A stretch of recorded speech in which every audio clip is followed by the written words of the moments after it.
কোরআন পিরামিডের কথা বলেছে, আজও পৃথিবীতে পিরামিড আছে দেখুন। কোরআন ফেরাউনের কথা বলেছে, চলে যান মিশরের জাদুঘরে, এখনো ফেরাউনকে দেখতে পাবেন। কোরআন বলেছে মারাজাল বাহরাইনি ইয়ালতাকিয়ান বাইনাহুমা বারযাখুল লা ইয়াবগিয়ান, এখনো নেটে দেখতে পাবেন। সামান্য মায়াপুর এখান থেকে বেশি দূর নয়, ওখানে যাবেন গঙ্গার পানি দুটো কালার দেখতে পাবেন।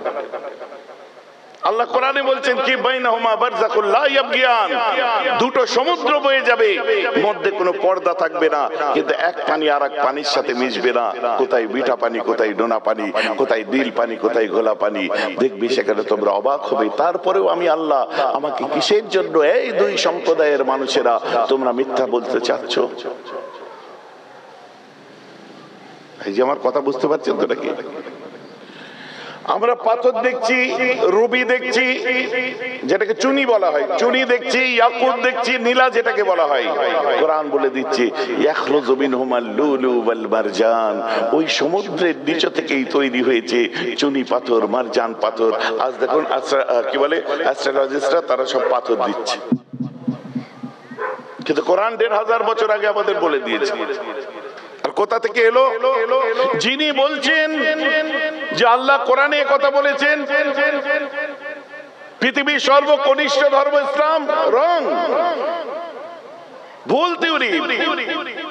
সর্বকনিষ্ঠ না 1400 বছর হযরত মুহাম্মদ সাল্লাল্লাহু আলাইহি ওয়াসাল্লাম, না না না না, ভুল হচ্ছে। হযরত মুহাম্মদ সাল্লাল্লাহু আলাইহি ওয়াসাল্লাম ইসলাম ধর্মের একজন প্রচারক হিসেবে এসেছিলেন। ইসলাম তো অ্যাডাম ইভ নাম শুনেছেন, বাবা আদমের যে ধর্মটা ছিল ওটাও তো ইসলাম ছিল, বলুন না সুবহানাল্লাহ। এখানে গুলিয়ে ফেলে যে পৃথিবীর সর্বকনিষ্ঠ ধর্ম হচ্ছে ইসলাম, না না, আদম আলাইহিস সালাম যে ধর্মটা পেয়েছিলেন, নিয়ে এসেছিলেন, ওটাও তো ইসলাম, মানব জাতির প্রথম। ইব্রাহিম আলাইহিস সালাম যে ধর্ম নিয়ে এসেছিলেন, ওটাও তো ইসলাম। নূহ নবীর যেটা ধর্ম ছিল, সেটাও তো ইসলাম। আজকে লক্ষ্য করে দেখুন কত দিকে নূহ নবীর কিস্তি, নাম শুনেছেন না? নূহ নবীর নৌকা ছিল, ফ্লাড হয়েছিল নূহ আলাইহিস সালামের জামানায়, সবাইকে নৌকার উপরে তুলে দিতে বললেন আল্লাহ। আর নৌকা অনেক আগে তৈরি হয়ে গেছিল। নূহ নবীর জামানার মানুষেরা ওই নৌকা দেখতো আর অবাক হতো যে নৌকাটা কিসের কাজে লাগবে, কিসের কাজে লাগবে, কিসের কাজে লাগবে। দিলেন আল্লাহ ফ্লাড। কি আল্লাহ, এরা আমাকে বড় জ্বালাচ্ছে, খোদা গো এদেরকে ধ্বংস করে দিন। আল্লাহ দিলেন বন্যা, সব ডুবে গেল। যারা যারা যাদের তুমি সেভ করতে চাও তোমার কিস্তিতে তুলে নাও, সবাইকে কিস্তিতে তুলে দিলেন। তুলে নেওয়ার পরে নূহ আলাইহিস সালাম বললেন তোমরা স্বামী স্ত্রী যারা উঠেছো, যারা কাপিল আছো, এর মধ্যে একে স্ত্রী গমন, একজন যেন, কেউ যেন স্ত্রী গমন করবে না, স্ত্রীর সাথে যেন একত্রিত হবে না, এই নৌকায় কেউ তোমরা স্ত্রীর সঙ্গে একত্রিত হবে না, যেন কথাবার্তা বলো, এত দূর ঠিক আছে, স্ত্রী গমন করবে না। ওর মধ্যে ওনারই একজন ছেলে ছিল, নাম হচ্ছে সুদ, কেনান, আবির, এগুলো কার ছেলে? নূহ নবীর ছেলে। কথা বুঝতে পারছেন তো নাকি? তো সুদ সেখানে স্ত্রী গমন করলেন, নিজের ছেলে একটা দ্বীপে যে নামিয়ে দেওয়া হলো, সেখানে তার বাচ্চা হলো। বাচ্চাটা পুরো একদম কালো জন্ম নিল। যে জায়গাটাই নামিয়ে দিল, ওই জায়গাটা সেদিন থেকে নাম হয়ে গেল সুদান। সুদান নাম শুনেছেন তো? সুদানিরা ফর্সা না কালো?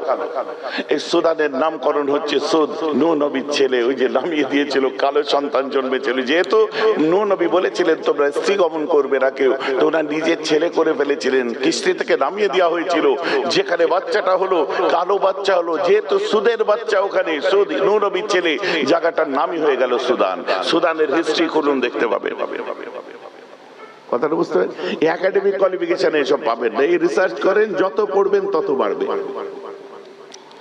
আপনি লক্ষ্য করলে পাবেন আমাদের ভারতের জাতীয় সঙ্গীত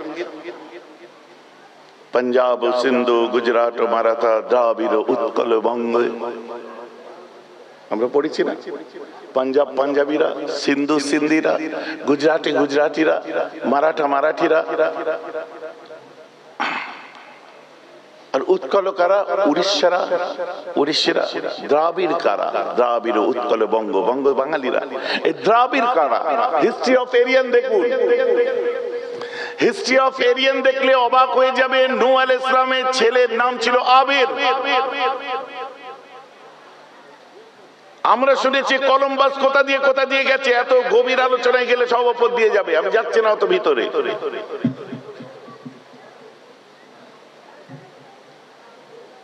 তখন দক্ষিণ মেরুতে এসে যখন বাঁধ ভাঙলো, বিশাল ফ্লাড তৈরি হলো, দক্ষিণ মেরুতে একটা সম্প্রদায় এসে উঠেছিল, যেটা আপনার কোয়েম্বাটোর বলেন, ত্রিবন্ধপুরম বলেন, এদিকে এসে উঠলো, যার উপরে সিনেমা তৈরি করেছিল কোন ডাইরেক্টর, মোহনজোদারো নাম দিয়েছিল, হিস্ট্রিটা তুলে ধরেছিল, যার মধ্যে এই আবির কারা, নবীর ছেলের নাম ছিল আবির। দ্রাবিড় কি দার মানে হলো ঘর, আবির মানে আবির, দ্রাবিড় আবিরের ঘরওয়ালা। কথাটা আমার বুঝতে পারছেন? এর ব্যাখ্যা হিস্ট্রি অফ এরিয়ান খুলুন, আর্যদের ইতিহাস পড়ুন, দেখতে পাবেন। যাই হোক, আমি এটা নিয়ে আর ভেতরে বেশি ঢুকছি না, বোঝাবার জন্য বলছি। ইসলাম যে কথা বলেছে, কোরআন যেটা বলেছে, যেটা বলছিলাম, তো সেদিন থেকে কোরআন নয়, মুসা আলাইহিসসালামের জামানাতেও আমার যিনি কোরআন যার উপর অবতীর্ণ হয়েছে তার সত্যতা সম্পর্কে মুসা নবীর জামানাতেও পাওয়া গেছে। ওই যে একজন গুনাহগার ব্যক্তি এখনো গুনাহ নেই, সে গুনাহ করেনি, এখনো গুনাহ করেনি, সব গুনাহ আমার রাসূল শোনাচ্ছেন, সব গুনাহ সে করেছে, সব গুনাহ করেছে। এক সময় আল্লাহ বলছে তুই জাহান্নামে চলে, তার উপর হুকুম হয়ে গেছে জাহান্নামে যাওয়ার, সে জাহান্নামে যাচ্ছে, আল্লাহ তাকে মাফ করে দিলেন। জিজ্ঞাসা করলো ফেরেশতারা, আল্লাহ অত বড় গুনাহগারকে আপনি মাফ করলেন কেন? বলছে ও আপনার যত রকম গুনাহ করার করেছে, ও পাপ করেছে, চুরি ডাকাতি ছিনতাই রাজনী জুলুম সিতম সুদ ঘুষ জুয়া শরাবকারী জিনাকারী সবকিছুই সে করেছে, তথাপি আমি আল্লাহকে কেন মাফ করলাম জানো? ও যখন মুসা তোমার কিতাব তাওরাত খানা কিও খুলতো, আর তাওরাতের পাতা উল্টাতে উল্টাতে আমার আখেরি নবী মুহাম্মাদের নামটা যখন ওর চোখের সামনে পড়তো, ও নিজের দুটো ঠোঁট দিয়ে আমার হাবিবের মুহাম্মদ নামটাতে চুমা দিত, আর দু চোখ দিয়ে ঝরঝর করে ওর পানি পড়তো। এই কাজটা আমি আল্লাহ, আমাকে এত ভালো লেগে যায়, আমি আল্লাহ ওই কাজটা দেখে আমার রহমতের দরিয়ায় জোশ মেরে উঠে ওই গুনাহগারটার জিন্দেগানি জীবনের গুনাহ খাতাগুলোকে আমি আল্লাহ মাফ করে দিয়েছি। বুঝা যাচ্ছে তো নাকি? বলছি মুসা আলাইহিস সালাম জিজ্ঞাসা করলেন, আল্লাহ ও সব রকম গুনাহ করেছে, এত গুনাহ করার পরেও আল্লাহ আপনি ওকে মাফ করে দিলেন কেন? ওই যে তোমার কিতাব তাওরাত খুলে যখন দেখতো, ওর চোখের সামনে আমার আখির নবী, আমার হাবিবুল্লাহ মুহাম্মদুর রাসূলুল্লাহ সাল্লাল্লাহু তাআলা আলাইহি ওয়াসাল্লাম, তার নামটা যখন ওর চোখে পড়তো, ও দুটো ঠোঁট দিয়ে চুমু দিয়ে ঝরঝর করে কাঁদতো। এই দৃশ্যটা আমি আল্লাহ এত পছন্দ করেছিলাম, ওর জীবনের তামাম গুনাহ খাতাগুলোকে আমি আল্লাহ মাফ করে দিয়েছিলাম। বলুন সুবহানাল্লাহ। ভাই যে আমার বক্তব্য আপনারা বুঝতে পারছেন? বাবা এর মধ্যে অনেক কিছু আছে। মুসা আলাইহিস সালামের কথা আসলে যখন যুবকরা বসে আছে, প্রসঙ্গত একটা বলে দিই। মুসা আলাইহিস সালাম এক সময় আল্লাহকে বলছে, আল্লাহ জান্নাতে আমার সাথী কে হবে, দুনিয়ায় একবার আমি তাকে দেখতে চাই। আল্লাহ বললেন, মুসা জান্নাতে তো সাথী হবে একজন কাসাব। এগুলো কে শোনাচ্ছে বলুন তো? আমার রাসূলুল্লাহ শোনাচ্ছেন, নাহলে তখনকার কথা আমরা জানতে পারবো কি করে? তোমার জান্নাতে সাথী হবে একটা কাসাব। কাসাব মানে উর্দুতে কাসাব বলে, যেটা আমরা বাংলায় কসাই বুঝি, কসাই। কসাই আমার সাথে, আল্লাহ কোথায়? বলছে অমুক এলাকায় চলে যাও, এখান থেকে বহু দূরে যে এলাকায় একটা নাকা পড়বে, নাকার পাশে তার খাসির দোকান হবে, দেখবে সে খাসি কাটার কাজ করে। মুসা নবী খুঁজতে খুঁজতে খুঁজতে খুঁজতে সেখানে চলে যায়। যাওয়ার পরে কিছু মানুষকে জিজ্ঞাসা করলো, এমন একজন কসাই আছে যার নাম হচ্ছে এই, তার দোকান কোথায়? বলছে ওই দেখো বসে আছে, হাঁটুর উপরে কাপড় কাঁচা বেঁধে। মুসা নবী বলছি, আর আমার জান্নাতের সাথে কি তো যায় না কোনোভাবে। আমি জানি আল্লাহওয়ালা হবে, আমি জানি মুখে খোদার নাম বলবে। কাছে যাওয়ার পরে কাস্টমারকে বলছে গোশত দাও, সে এমন খিস্তি মারছে, মুসা নবী পর্যন্ত বলছে আমার ভুলে যাওয়ার খাপ সব, বাজে বাজে গালাগালি করছে, বুঝলেন, খিস্তি পাচ্ছে। ই আল্লাহ, ই আমার কি করে সাথী হবে? এ তো মিলাতে পারছি না আমি কোনো মতে। মুসা নবী যে বলছে, শোনো তুমি অমুক, তোমার নামেই। হ্যাঁ কি হয়েছে বলো? গোশ লাগবে? কেটে বড়, আজ নেই, পরে আসবে, কালে আসবে, আজ শেষ করে ফেলেছি। ওই যে রাখা আছে, যেটা রাখা আছে তোমায় কৈফিয়ত দিতে হবে। বলছে আরে বাবা আমি কিনে নিয়ে যাব না, আমাকে একটু মেহমানদারি করবে না, আমি দূর দেশ থেকে এসেছি। বলে ব্যবসার জায়গায় মেহমান টেমান চলবে না, ওসব ঘরে। চলো তোমার ঘরেই যাবো। গোস্তগুলো হাতে নিয়ে বাড়িতে গেছে, বাড়িতে ঢোকার আগে বলছে মেহমান একদম লড়বে না, আওয়াজ করবে না, তাহলে মেরে মেরে ফেল দেবো তোমাকে। কেন? বলছে আস্তে করে দৌড়টা খুলবো আমি। কেন? বলছে ভেতরে আমার পৃথিবীর সেরা সম্বলটা আমার ভেতরে রাখা আছে, জোরে দৌড় খুললে তার ঘুমটা ভেঙে যেতে পারে, চমকে উঠতে পারে, জানো? ওটা আমার জানের জান, কলিজার কলিজা। বলে কে? দেখবি আয়। আস্তে আস্তে দৌড়টা খুলেছে, দেখছে একটা বৃদ্ধা শুয়ে আছে। আস্তে করে কসাইটা গেছে, যে নিজের হাতটা তার মাথার উপর বুলিয়েছে, কপালেতে একটা চুমু দিয়েছে। যার পর বৃদ্ধাটা এরকম তাকিয়ে দেখছে, দেখার পরে বলছে আমার বাচ্চা এসেছিস? মা একটা মেহমান নিয়ে এসেছি, দেখ কি সুন্দর চেহারা তোর মেহমানের, তুমি আমার মায়ের সাথে বসে গল্প করো, আমি একটু রান্না করে নি।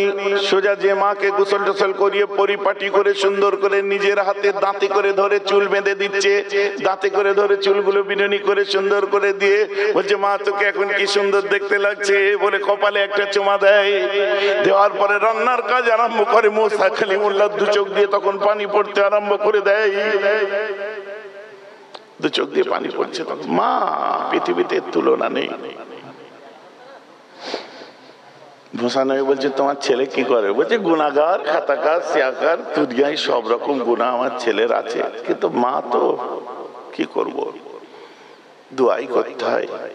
কিন্তু একটা জিনিস জানো, আমার বেটা আমার যা খেয়াল রাখে আর খেদমত করে, যা আমাকে ভালোবাসে, ও পৃথিবীতে কোনো বাচ্চা বাঁচে বলে আমার মনে হয় না। সুবহানাল্লাহ বলেন, জোরে বলেন না সুবহানাল্লাহ। হ্যাঁ যুবকেরা আজ বুড়ি মা কাঁদছে, হ্যাঁ যুবকেরা আজ বুড়ো বাপ কাঁদছে, রাস্তার দিকে তাকিয়ে দাঁড়িয়ে আছে, আমার বাচ্চা বাইক নিয়ে বেরিয়েছে, কখন ফিরবে, রাস্তায় কোনো দায় বিপদ তো ঘটলো না। তুমি বাড়িতে এসে একবার জানাবার মতো প্রয়োজন মনে করো না যে মা আমি এসে গেছি, আব্বা আমি এসে গেছি। রাত 2টোর সময় রাস্তার ধারে তুমি আড্ডা মারছো, রাত 2টোর সময় কোথায় কোথায় চা খেতে চলে যাচ্ছ, তোমার মা এখানে ছটফট করছে, ঘুম ভেঙে গেছে, তাদের বয়স হয়েছে, ঘুম হালকা। কথা ঠিক বলছি না ভুল বলছি? আমার মধু কখন আসবে, আমার মনি কখন আসবে, আমার বাচ্চা কখন আসবে, বলতে পারে না। বাপ বুড়ো হয়ে গেছে, দেখাতে পারে না। কথা বুঝতে পারছেন? বিচারের কাঠগড়ায় বাপ দাঁড়িয়ে আছে যে আব্বা ন্যায় বিচার করেনি, আব্বা সবার দিকে সমানভাবে তাকাই না। আরে বাপ সে নিরুপায় হয়ে গেছে, তোমরা সাপোর্ট করো, হেল্প করো। রান্না বাড়া কমপ্লিট হয়ে যেতে বলছে মা, বলে রান্না করেছি, আই খাবি আই। মেহমানকে বলছে ওর মেহমান পরে হবে, আগে আমার মা খেতে, আমার মায়ের খেতে হবে। বলেন না সুবহানাল্লাহ। মেহমান তুমি একটু বসো, আগে আমি আমার মাকে খাইয়ে দিই, তারপরে আমরা দুজনে একসঙ্গে খাবো। মুসা নবী বলছে অবশ্যই, আমি তোমার এই কাজটা বড় পছন্দ করছি। মুসা কালিমুল্লাহ বলছে ব্যাপার এখানে লুকিয়েছিল আল্লাহ, আমি তো বুঝতে পারিনি। বলেন না সুবহানাল্লাহ। ব্যাপারটা এখানে ছিল, আমি তো বুঝতে পারিনি খোদা। হিন্দু মা, মুসলিম মা, বৌদ্ধ মা, খ্রিস্টান মা, শিখ মা, ইসাই মা, মা তো মা, সবার মা তার সন্তানকে অতটাই ভালোবাসে। আমার নিজের মা আমার নিজেকে যেমন ভালোবাসে, প্রত্যেকের জন্য বলবো মা তো মাই। কথা বুঝতে পারছেন না? মায়ের কোনো ভাষা হয় না তো। আমার মনে আছে আজ থেকে প্রায়, আমি তখন ওই একটা হোন্ডাই কোম্পানির গাড়ি চড়তাম, বুঝলেন? সেদিনে হয়তো আমার মৃত্যুও হয়ে যেতে পারত। বম্বে রোডে জামে দাঁড়িয়ে আছি, আর আমার গাড়িটা ওই ঠান্ডা মেশিনটা চলে বলে স্টার্টই থাকে। শীতকাল গরমকাল কি বলে ওর টেম্পারেচার মেনটেন করে ও নিজেই অটোমেটিক। দাঁড়িয়ে আছি, ব্যাপক জাম, পিছনে ট্রাক, সামনে একটু দূরে ট্রাক, আর বাঁদিকে একটা ছোট ওই অল্টো গাড়ি দাঁড়িয়েছিল, নতুন গাড়ি, অল্টো কি কিছু একটা হবে। হঠাৎ করে দেখি বাঘের মতো ঝাঁপিয়ে উল্টো দিকে রাস্তা থেকে একটা ট্রাক এরকম মানে জাম্প করে আমার দিকে তেড়ে আসছে। তো হিসাব খারাপ দেখে আমি সঙ্গে সঙ্গে গিয়ারটা দিয়ে বাঁদিকে, ওই সময় আমার সেন্স কাজ করেছিল, তাই যাওয়ার রাস্তা নেই, তো ওই অল্টো গাড়িটাকে যে দম করে বেড়ে দিয়েছি, মারতেই সরে গেছে। কারণ ওর মাথায় এসে গেছে ওর যদি গাড়ি ভেঙে যায় নতুন গাড়ি কিনে দেওয়া যাবে বা সারিয়ে দেওয়া যাবে, কোনো টেনশন নেই। কিন্তু আপাতত তো আমি ওইভাবে যে বেরিয়ে গেলাম, আর পেছন থেকে পিছনে যে ট্রাকটা ছিল ওই ট্রাকটার সঙ্গে একদম স্প্যাশড হয়ে গেল। যে দুটো ড্রাইভারই এরকম করতে করতে চোখের সামনে মারা গেল, কিছু করারও নেই। তারপর সাইড দিয়ে কোন রকম বেরিয়ে এসেছি, সড়ক মোড় পার হয়েছে, ওইখানটায় ড্রাইভারটা আমায় দাঁড় করালো। দাঁড়ান, খুব বিরাজের সাথে দাঁড়ান। গাড়িটা, নতুন গাড়িটাকে আপনি মেরে দিলেন। আচ্ছা ভাই, কি কেস হলো? আমি যদি না আপনাকে মারতাম আমি এতক্ষণ বেঁচে থাকতাম? আমার গাড়ির পিছনে ট্রাকটা লেগেছিল, গাড়ির পিছনের দরজা থেকে নিয়ে পুরো চেঁচে নিয়ে পিছনটা বার হয়েছিল যে অন্য ট্রাকে মেরেছে। আচ্ছা, আমি গাড়িটা কি অবস্থা, এটা যদি সামনাসামনি আমাকে লাগতো আমি তো মরেই যেতাম। আল্লাহ হায়াত দিয়েছে, ফিরে আছি, তো কি প্রবলেম? না, আপনি আমার নতুন গাড়িটা এইভাবে তা বলে মারবেন? আচ্ছা ভাই, আমি গাড়ি আপনার সারিয়ে দিচ্ছি, জালান কমপ্লেক্স, আপনার জালানে চলুন, যে কোনো কোম্পানিতে বলেন, কোম্পানি থেকে সারিয়ে দেবো না। অরিজিনালিটি নষ্ট হয়ে গেল, আমি গুরু তোমায় নতুন গাড়ি কিনে দেবো, আর কোনো কথা আছে? গাড়ির ভেতর থেকে এক মা বার হলেন, সুন্দর সিঁদুর দেওয়া আছে কপালে, লাল পাড়ে সাদা শাড়ি পরে আছে, সম্ভবত কোনো অনুষ্ঠানে তিনি যাচ্ছিলেন। বার হয়ে এসে আমার এই হাতে তখন একটুখানি লেগেছিল, তো ছিঁড়ে যে একটু রক্ত মানে যেমন বার হয়, উনি ওনার গাড়ি থেকে তাড়াতাড়ি করে বোতলটা বার করে বলছে, বাবা হাতটা তোমার বাড়াও তো। বাড়িয়েছে, উনি আমায় জল দিচ্ছে। আমি তখন ইমোশনাল হয়ে গেছিলাম। মা তো মা হয়, কোন ধর্মের দেখছে না, কোন জাতির দেখছে না। দেওয়ার পরে বলছে, আপনার কোথায় বাড়ি? আমি ফুরফুরা শরীফের পীর সাহেবের ছেলে। ঠিক এরকম করে বলছে। ড্রাইভারকে বলছে, ছি ছি ছি ছি, ওনার জীবনটা চলে যেত, আজ ভগবান এক রত্নকে তুলে দিতেন, তুমি তার সঙ্গে এমন করে বলছো? আমার গাড়ি তো আরো হয়ে যাবে। ওনার জীবনটার কথা চিন্তা করছে না? আপনি কিছু মনে করবেন না, গাড়িতে জল আছে বলে উনি আর একটা বোতল আমাকে দিলেন। বার হয়ে আমি, তারপর উনিও চলে গেলেন, আমিও চলে এলাম। বাংলার কৃষ্টি, বাংলার কালচার, বাংলার সংস্কৃতি, মা হয়। দেখছি একটা ছেলে গাড়িতে বসে আছে, অ্যাক্সিডেন্ট হয়েছে, লেগেছে, ড্রাইভার ঝগড়া করছে, আমার গাড়ি সারিয়ে দাও, আর মা বেরিয়ে বলছে, বাবা তোকে লাগেনি তো। এটি হচ্ছে কালচার, এই হচ্ছে বাংলার কালচার। একটা মাথায় টুপি দিয়া হুজুর সাহেব বড় পিরহান পরা মাওলানাকে হাতে পানি ঢেলে দিচ্ছেন। সুন্দর বনেদি ঘরের একজন গৃহিণী, মাথায় সিঁদুর দেওয়া, হাতে শাখা আপনার পলা দেওয়া, লাল পেড়ো সুন্দর একটা সাদা শাড়ি। সেখানে ধর্ম ফ্যাক্টর হয়নি, বর্ণ ফ্যাক্টর হয়নি, মানবতাই কাজ করেছে, তার মূল্যবোধ কাজ করেছে।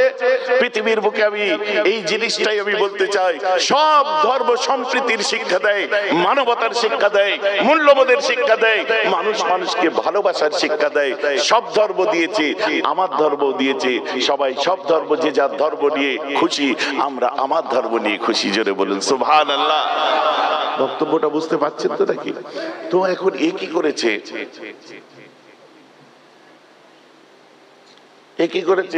মেহমান দাঁড়াও, আমার মাকে খাওয়াই। মায়ের গালে তুলে তুলে খাইয়ে দিচ্ছে,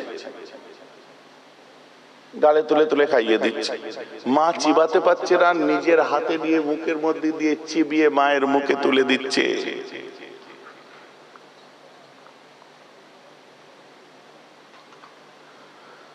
নিজের মায়ের মুখে চিবিয়ে তুলে দিচ্ছে যে মায়ের কষ্ট হবে না। চুলটা বেরুনি করে দিল, বেঁধে দিল, সুন্দর করে মাকে শুইয়ে দিয়ে আরামসে ঘুম পাড়িয়ে দিল। যে বলছে, মেহমান চলো আমরা এবারে খাই। মুসা কালিমুল্লাহ আর ওই কসাইটা খেতে আরম্ভ করলেন। দুজনে মিলে খাচ্ছে। মুসা কালিমুল্লাহ বলছে, তুই মাকে খুব ভালোবাসিস তাই না? বলছে, আমার আছে আর কি। তোর বউ নেই? বলছে, পৃথিবীর মধ্যে যদি নারী জাতির মধ্যে কাউকে ভালোবাসি তো আমার মাকে বেশিছি। এই ভালোবাসা আমি কারোর সঙ্গে আর ভাগ করতে পারবো না, আমি আর কাউকে ভালোবাসতে পারবো না। দ্যাটস ওয়াই আমি আর বিয়ে টিয়ে করিনি, আমার মাই আমার সব। আচ্ছা, মুসা নবী বলছে, এইবারে মিলছে কিছু একটা, এইবারে কিছু একটা মিলছে। কিছুক্ষণ পরে ঘুম পড়ে গেছে, মা ঘুমাচ্ছে, মুসা কালিমুল্লাহ ঘুমায়নি। কিছুক্ষণ পরে দেখে ওই কসাইটা মায়ের পায়ের কাছে বসে নিজের দাড়ি দিয়ে মায়ের পা গুলোকে মুছে দিচ্ছে, দাড়িটা ঘষছে মায়ের পায়ের নিচে, আর দুটো ঠোঁট দিয়ে মায়ের পায়ে চুমো দিচ্ছে। আস্তে আস্তে করে পায়ে, জোরে নয়, আলতো আলতো করে পা টিপে দিচ্ছে, মানে খেদমত করছে মায়ের। এরপরে মায়ের পায়ের ধারে চুপ করে শুয়ে পড়লো। মুসা কালিমুল্লাহ ঘুমায়নি। কিছুক্ষণ পরে উঠলেন, উঠার পরে দেখে বুড়িটা কোণের উপর হাত দিয়ে বাচ্চার দিকে তাকিয়ে দুই চোখ দিয়ে পানি পড়ছে আর মুখে বিড়বিড় বিড়বিড় করে কি বলছে। সকাল হয়ে গেছে, জিজ্ঞাসা করছে, বলছে ভাই রাত্রে দেখলাম তোমার মা মুখের মধ্যে বিড়বিড় করে কি বলছিল তোমার দিকে তাকিয়ে। আমার মা পাগল, ছাড়ো ছাড়ো। কেন? আমার মা বলে কিনা আমি নাকি জান্নাতে যাব। এত খিস্তি পারি, কোনদিন জান্নাতে যেতে পারি? এত গালাগাল করি, আমি কি করে জান্নাতে যাব? আর কি বলে? আমার মা বলে নাকি মুসা কালিমুল্লাহ জান্নাতে নাকি আমি যাব, যাওয়া তো অনেক বড় ব্যাপার, আবার জান্নাতে নাকি আমি মুসা নবীর সাথী হব। আল্লাহর কাছে আমার মা দোয়া চাই, বলুন না সুবহানাল্লাহ। আমার মা দোয়া চাই জান্নাতে নাকি আমি মুসা, আমার যাওয়াটাই অনেক ভারী, আবার যাবো তো যাবো মুসা নবীর সাথী হব, একজন প্রফেটের সাথী হব। এটা কিরকম একটা ব্যাপার না? ওই জন্য মা যা বলে বলুক, ছাড়ে না। বলছে মুসাকে কেমন লাগে? আমার কলিজা গো, মুসা যদি আমার সামনে থাকে, আমি আল্লাহকে ভালোবাসি, আর তারপরে মুসাকে ভালোবাসি, তারপরে আমার মাকে ভালোবাসি। যদি বলো কেন? যে আল্লাহ, আল্লাহর পরে মুসা কালিমুল্লাহ, আর মুসা কালিমুল্লাহর পরে আমার মা। অতএব আমার মাকে যদি মুসার কদমেতে কুরবানি দিতে বলে, আমি এক সেকেন্ড চিন্তা করব না। মুসা কালিমুল্লাহ দুই চোখ দিয়ে পানি পড়ছে, যে আমার কাছে আয়, আমার কাছে আয়। কি তো জীবনের একবার স্বাদ হয় না যে তোর মায়ের দোয়াটা যদি সত্যি হয়, দুনিয়ায় একবার মুসা নবীকে দেখবি। বলছে সে আল্লাহর সাথে কথা বলে, তাকে দেখা আমার দ্বারা সম্ভব? আল্লাহর সাথে সে কথা বলে, যে আমি কি করে দেখবো তাকে? সে তো অনেক বড় ব্যাপার। সে আল্লাহর প্রেরিত দূত জিবরাইল তার কাছে আসে, টপ মেসেঞ্জারদের মধ্যে তিনি একজন। কি করে সম্ভব? আর আমি এই যে একটা গরিব কসাই। আল্লাহ তো দোয়া কবুল করে নিয়েছে, তুই জানিস। এ দেখো বেশি বেশি হয়ে যাচ্ছে, চুপ করো। মুসা নবীর সাথে আল্লাহ তোকে জান্নাতে দেবে। সেট আপ ম্যান, বেশি বেশি হচ্ছে।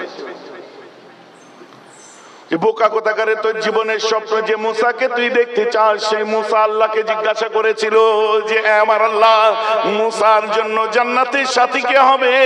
আল্লাহ তাআলা মুসাকে জানিয়েছে মুসার জান্নাতের সাথী নাকি তুই হবি। এইসব বকো না, গল্প দিও না আমার কাছে। তুমি কি করে জানলে? মুসাকে দেখেছো জীবনের চোখে? পাগল কোথাকারে, আল্লাহ যেদিন বলেছে আমার মুসার জান্নাতের সাথী কে হবে, সেদিন থেকে মুসা তোর কথা শুনেছে, তোকে খুঁজতে খুঁজতে আজ কোথায় এসেছে জানিস? বলে কোথায়? দেখ তোর সামনে দাঁড়িয়ে আছি আমি, ওলাম আল্লাহর নবী মুসা কালিমুল্লাহ, আর আল্লাহ তোর গুনাহকে সব মাফ করে দিয়েছে। আমি হলাম আল্লাহর নবী মুসা কালিমুল্লাহ, দেখ তোর সামনে দাঁড়িয়ে আছে। মুসা নবীর হাতে চুমু দিয়ে বলছে, মা, মারে তোর গুনাহগার ছেলে দোয়া কবুল হয়েছে। মা, তোর দোয়া কবুল করেছে। আল্লাহ আমার মুখের ভাষা দেখিনি, তোর পাকা চুলের দিকে লক্ষ্য দিয়েছে। আল্লাহ আমার মুখের ভাষা দেখিনি, তোর অবস্থার দিকে লক্ষ্য দিয়েছে। আল্লাহ আমার দিকে লক্ষ্য করেনি, তোর পেটের দিকে লক্ষ্য করেছে। তোর পেটে যাকে জন্ম দিয়েছিস তার আরামের জন্য আল্লাহ তোকে কবুল করেছে। তোর ওসিলায় আমি মুসা পেয়েছি, আমি জান্নাত পেয়েছি। আর একটা দোয়া কর, আজ আমি তওবা করে আল্লাহর পথে চলবো। বলুন না সুবহানাল্লাহ। আজ আমার বুঝতে পারছো আমার যুবক ভাইরা, যাদের দুনিয়ার জমিনেতে আছে, দুনিয়ার জমিনেতে যাদের আছে, কদর করো। হযরতে আবু মুসা আশআরী বিখ্যাত আলিম ছিলেন, বিখ্যাত ইমামদের মধ্যে একজন হযরতে আবু মুসা আশআরী। তার মুরিদ এক সময় তাকে স্বপ্ন দেখছে, কি জানেন? বলছে হুজুর, গত রাত্রিতে আমি স্বপ্ন দেখলাম যে আপনার দাড়ি থেকে হীরা মণি মুক্ত জওয়াহরাত চমকাচ্ছে। হুজুর, এমন স্বপ্ন কেন দেখলেন?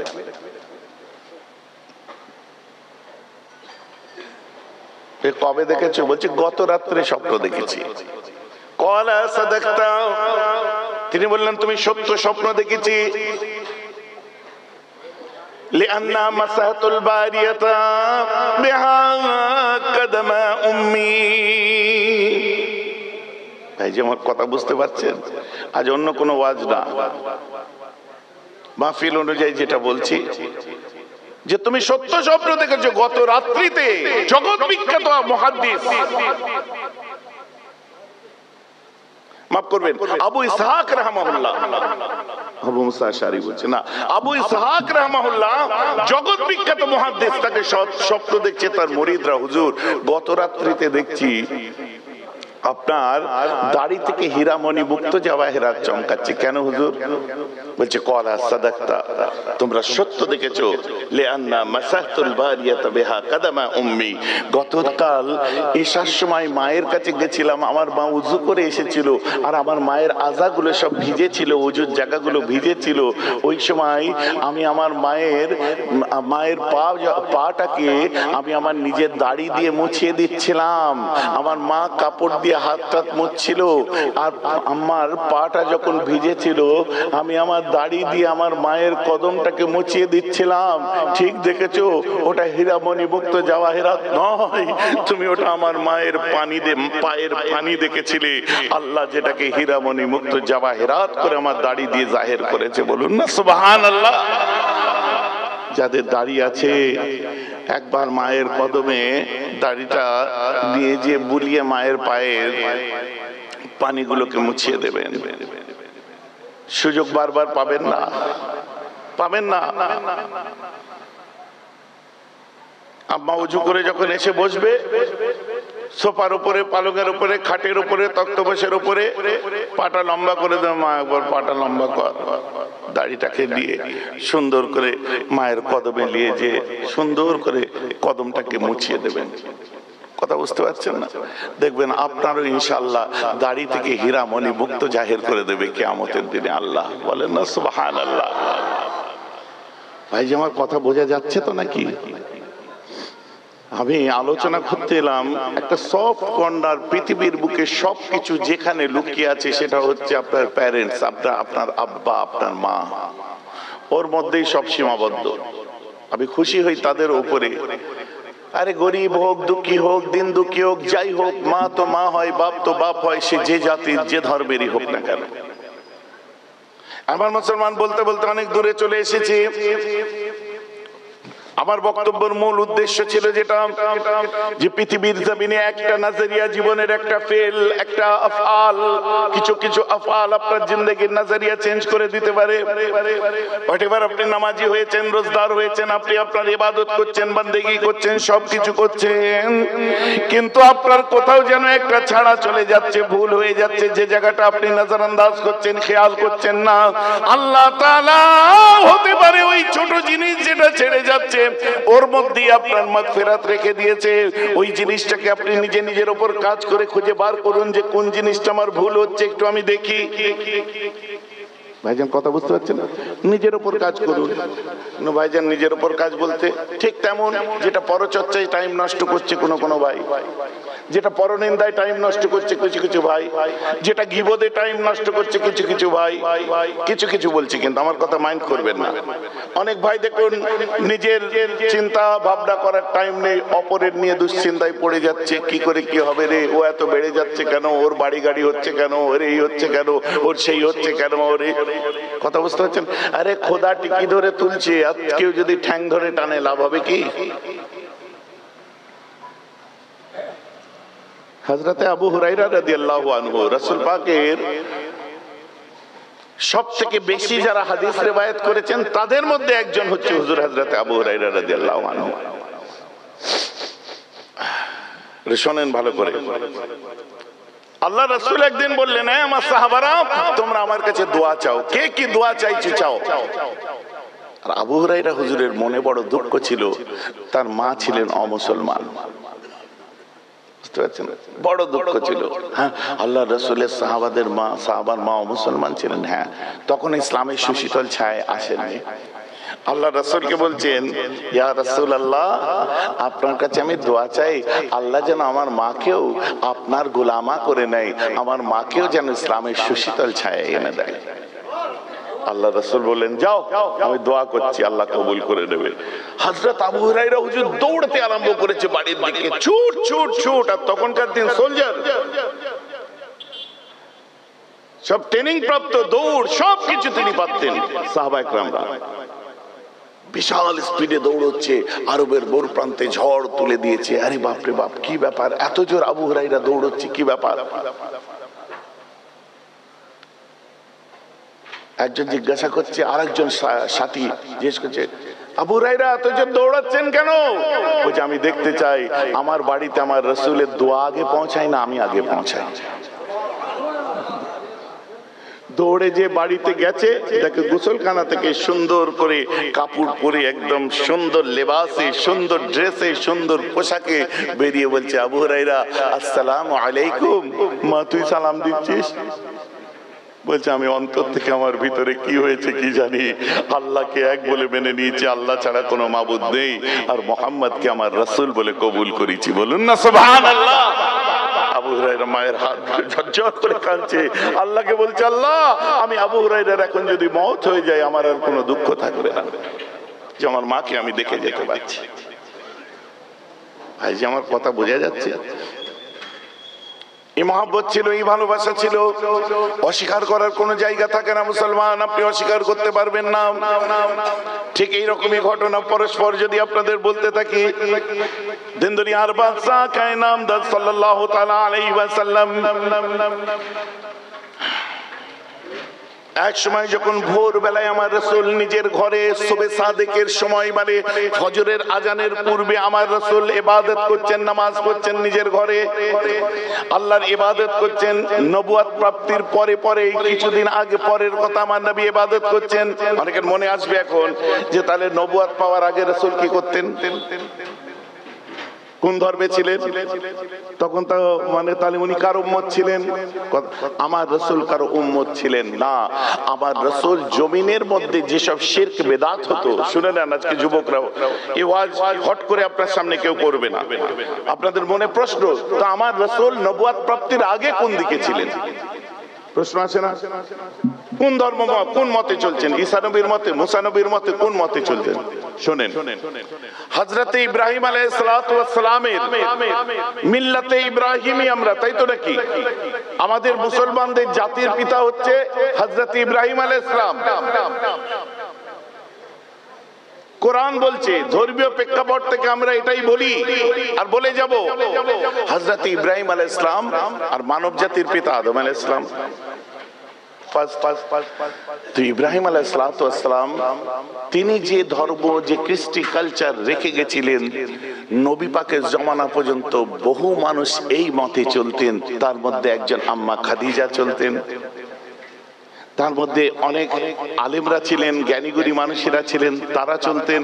আর আল্লাহর রাসূল ইসলাম, আমার নবী নবুয়ত প্রাপ্তির আগে তিনি মিল্লাতে ইব্রাহিমী হিসাবে যে দলটা ছিল, সেই দলটার নাম হচ্ছে আল হানিফ, মানে হানিফ মুসলমান যাদের বলে। মনে থাকবে কি মুসলমান? হানিফ মুসলমান। তো তখন হানিফ মতবাদে তিনি চলতেন এবং তিনি জমিনে কম থাকতেন, কারণ সেখানে লাত, উজ্জাত, মানাত, হাবল এদের সব আপনার আরাধনা উপাসনা চলতো। তো আল্লাহকে এক বলে তিনি মানতেন, আল্লাহর সঙ্গে তিনি কারো শরীক করতেন না, যার জন্য সকাল হলে তিনি উঠে চলে যেতেন হীরা গুহায়,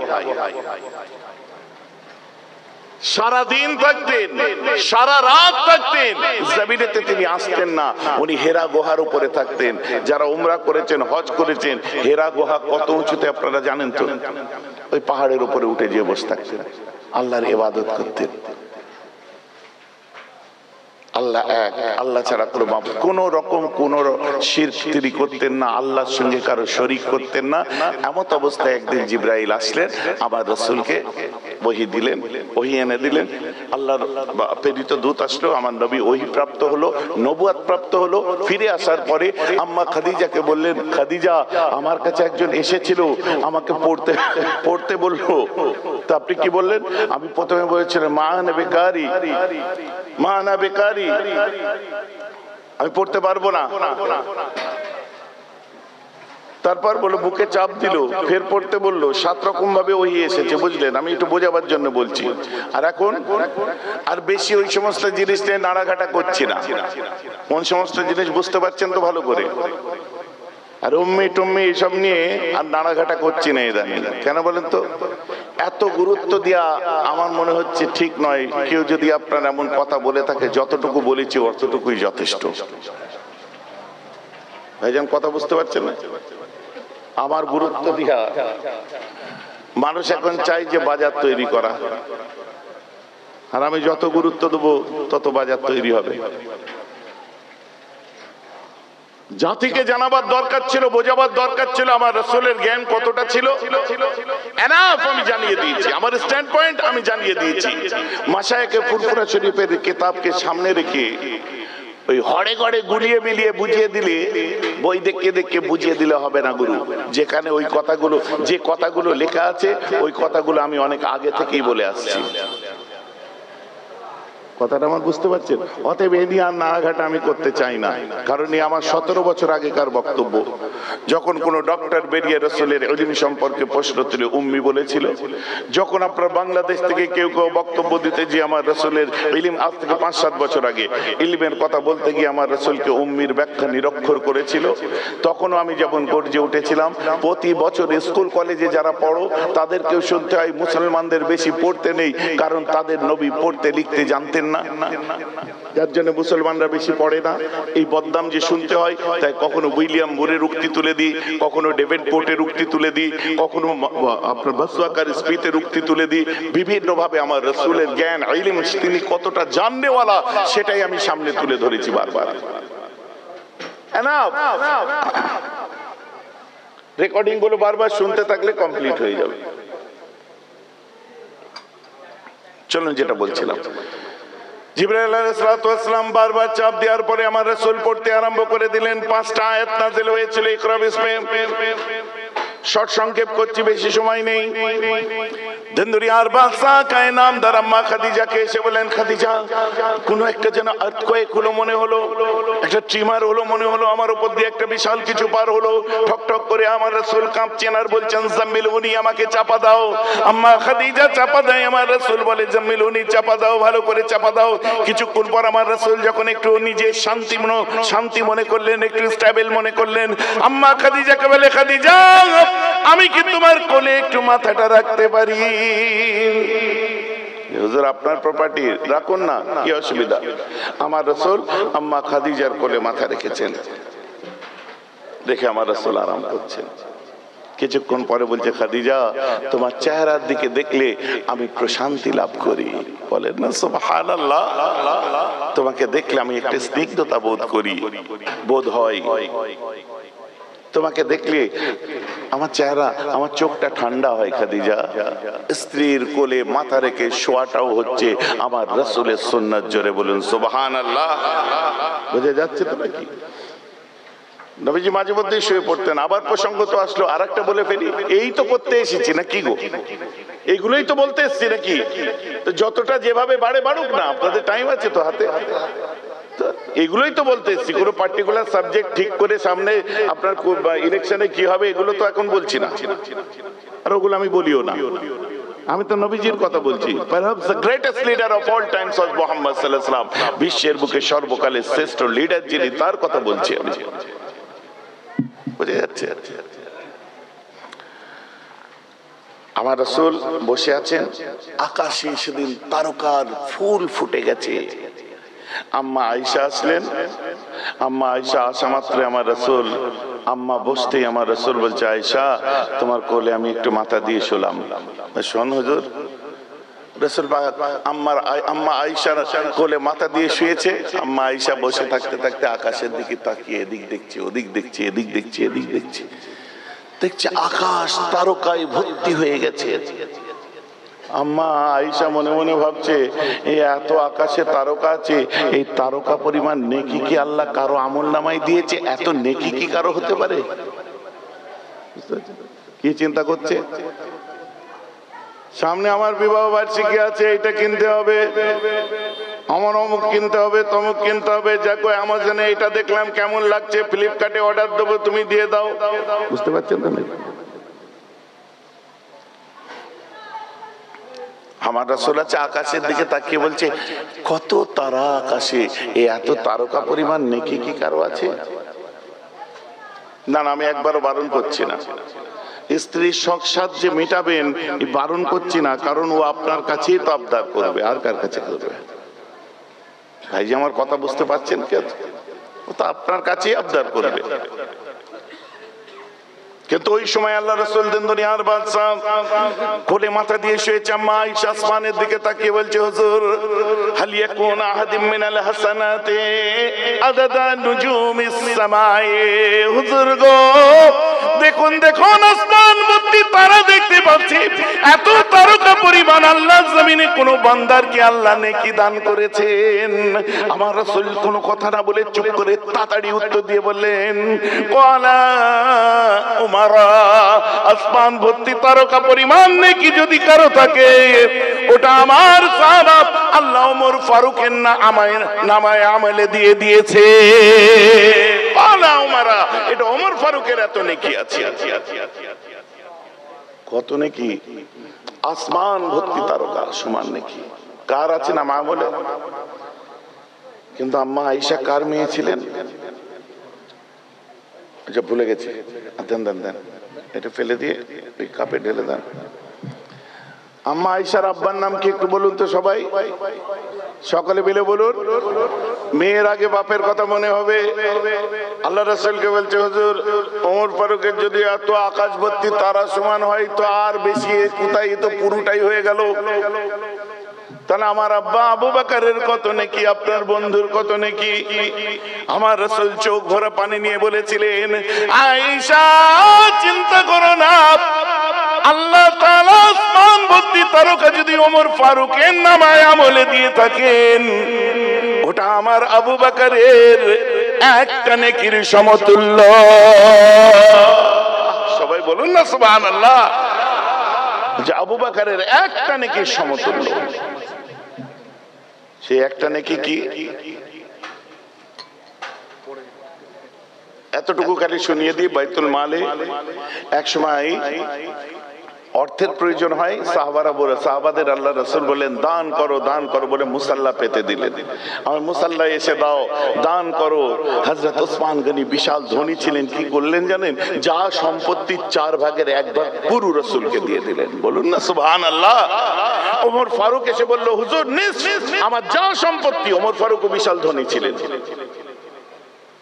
হুজুর আমার সম্পত্তির অর্ধেক আমার আর অর্ধেক আপনাকে দিয়ে দিলাম। বলেন না সুবহানাল্লাহ। কিছুক্ষণ পরে আবু বকর সিদ্দিক আসছে, কাঁধে একটা ঝুলা নিয়ে আস্তে আস্তে আস্তে এসে আস্তে করে নামি। আবু বকর আমার রাসূল দেখে কাঁদছেন, কারণ শ্বশুর বাড়ির হাল তো জানে, গরিবী হাল ছিল। আবু বকর কি নিয়ে এসেছেন গো, কি নিয়ে এসেছেন? রাসূল কাঁদছেন। হুজুর দেখেন, বলে হাসতে হাসতে নিজে থলিটাকে উল্টে দিয়েছে, তার মধ্যে ভাঙা হাঁড়ি, ভাঙা কড়া, পুরাতন চামচ, খুন্তি, তার মধ্যে কিছু জবের আটা, কিছু খুরমা। তারপর রাসূল একটা ছোঁচা সুতো দেখতে পেয়ে হাতে তুলে নিয়ে ঝরঝর করে কাঁদছে। আবু বকর কি করেছেন আপনি? বলছে আমার রাসূল যখন বলেছে কিছু দরকার, আমি আগে পিছে চিন্তা করিনি। পৃথিবীর শ্রেষ্ঠ জামাতা আল্লাহ আমাকে দান করেছে, আমার জামাই হচ্ছে পৃথিবীর সেরা রাসূল, দিন দুনিয়ার বাদশাহ। আমি আর কোনো চিন্তা না করে আমার রাসূল হুকুম করেছে, আমি বাইরে যাইনি, আমার ঘরে যা ছিল আমি সব দিয়ে দিয়েছি। বলুন না সুবহানাল্লাহ। আপনি করেছেন কি?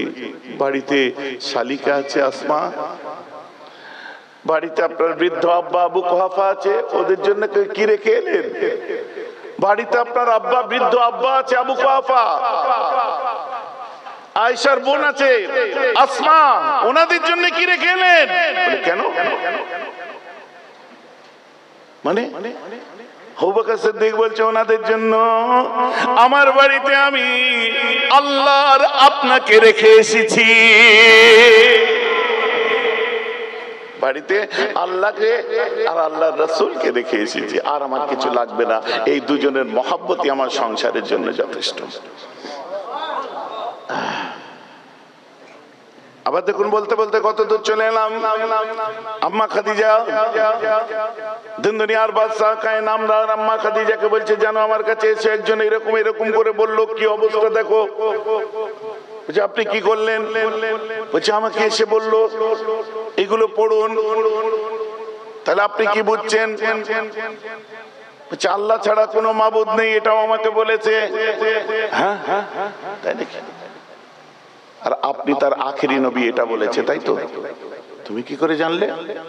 আগেই বলেছি আম্মা খাদিজা ছিলেন হানিফ মুসলমান, আর হানিফ মুসলমান তারাই হয় যারা পূর্বের নবীদের কিতাবকে ভালো করে পড়েছে, তাওরাত পড়েছে, ইনজিল পড়েছে, জবুর পড়েছে। আমাদের মাঝি ওই একদম মানে গৃহকর্মে যেমন নিপুণা ছিলেন, বড় ব্যবসায়ীও ছিলেন, অগাধ সম্পদের মালিক ছিলেন। আর ওনার কাজিন ব্রাদার বা কেউ কেউ বলছে চাচা, উনি হচ্ছে আরকা বিন নাওফেল। আর আরকা বিন নাওফেল সম্পর্কে জিজ্ঞাসা করুন, বিখ্যাত আলেম ছিলেন, তাওরাত ইনজিলের আলেম।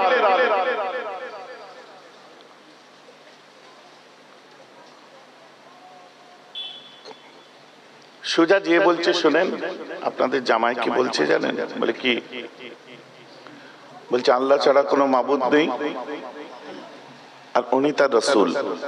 কথাটা তো শোনা শোনা লাগছে। বলছে হ্যাঁ। আচ্ছা সে কি কুরাইশ খানদানের ছেলে না? সে তো কুরাইশ খানদানের ছেলে। বলে হ্যাঁ। বিধবার ঘরে জন্ম নিয়েছে, তাই তো? বলে হ্যাঁ। সম্ভ্রান্ত পরিবারে জন্ম নিয়েছে। বলে হ্যাঁ।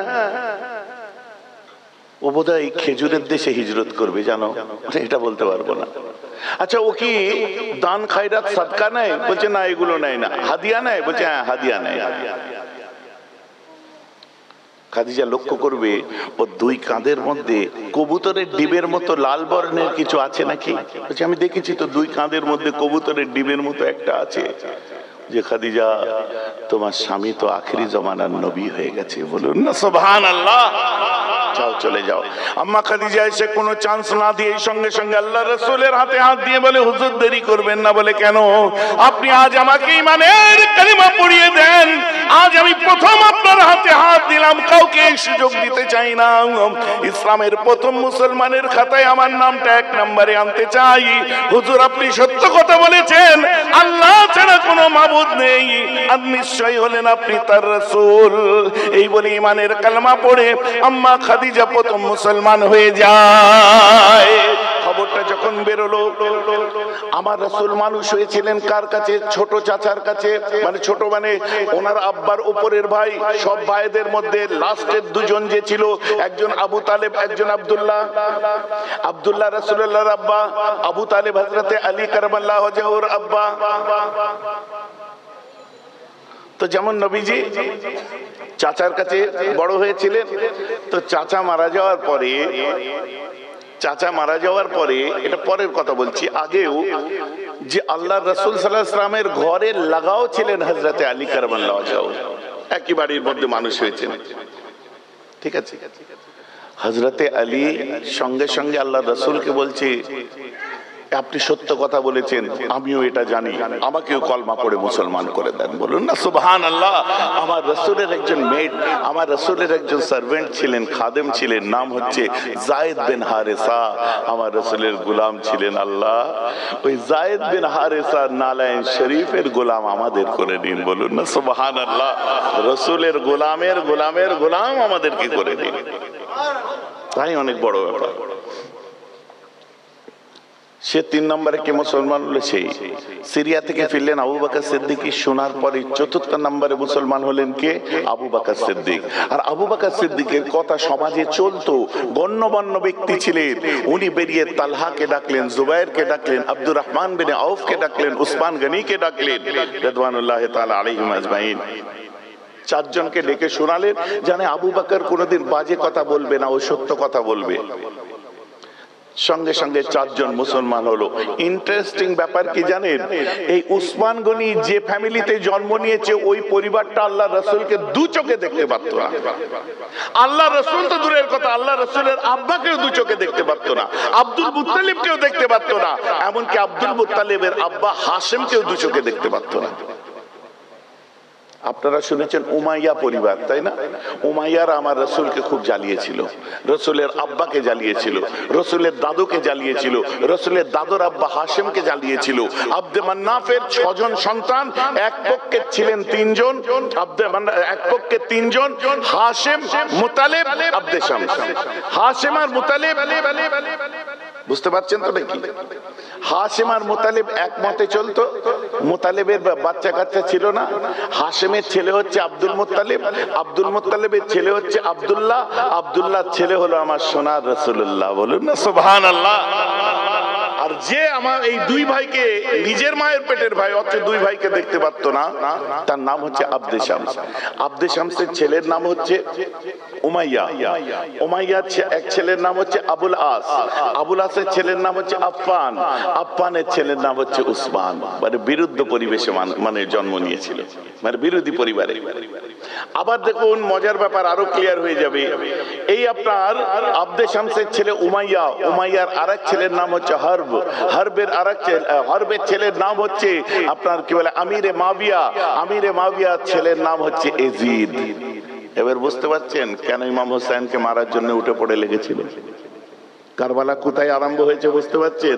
রসুলের জন্মের অনেক আগে কারবালা আরম্ভ হয়ে গেছে।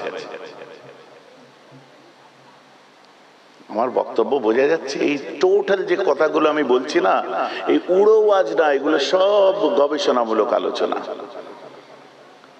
রাসূলের ইন্তেকালের অনেক পরে, এগুলো ইসলামের ইতিহাস, এগুলো আমাদের জানা দরকার। আমি জানি আপনারা যারা এর মধ্যে এসে বসেছেন, মাশাআল্লাহ, আল্লাহ আপনাদেরকে আরো বড় মানুষ বানাক, কিন্তু আফটার অল একটা জায়গায় তো প্রমাণ করেছেন আপনারা যে আল্লাহ এবং তার রাসূলের জন্য চটের উপরও বসতেও আমাদের লজ্জা লাগে না।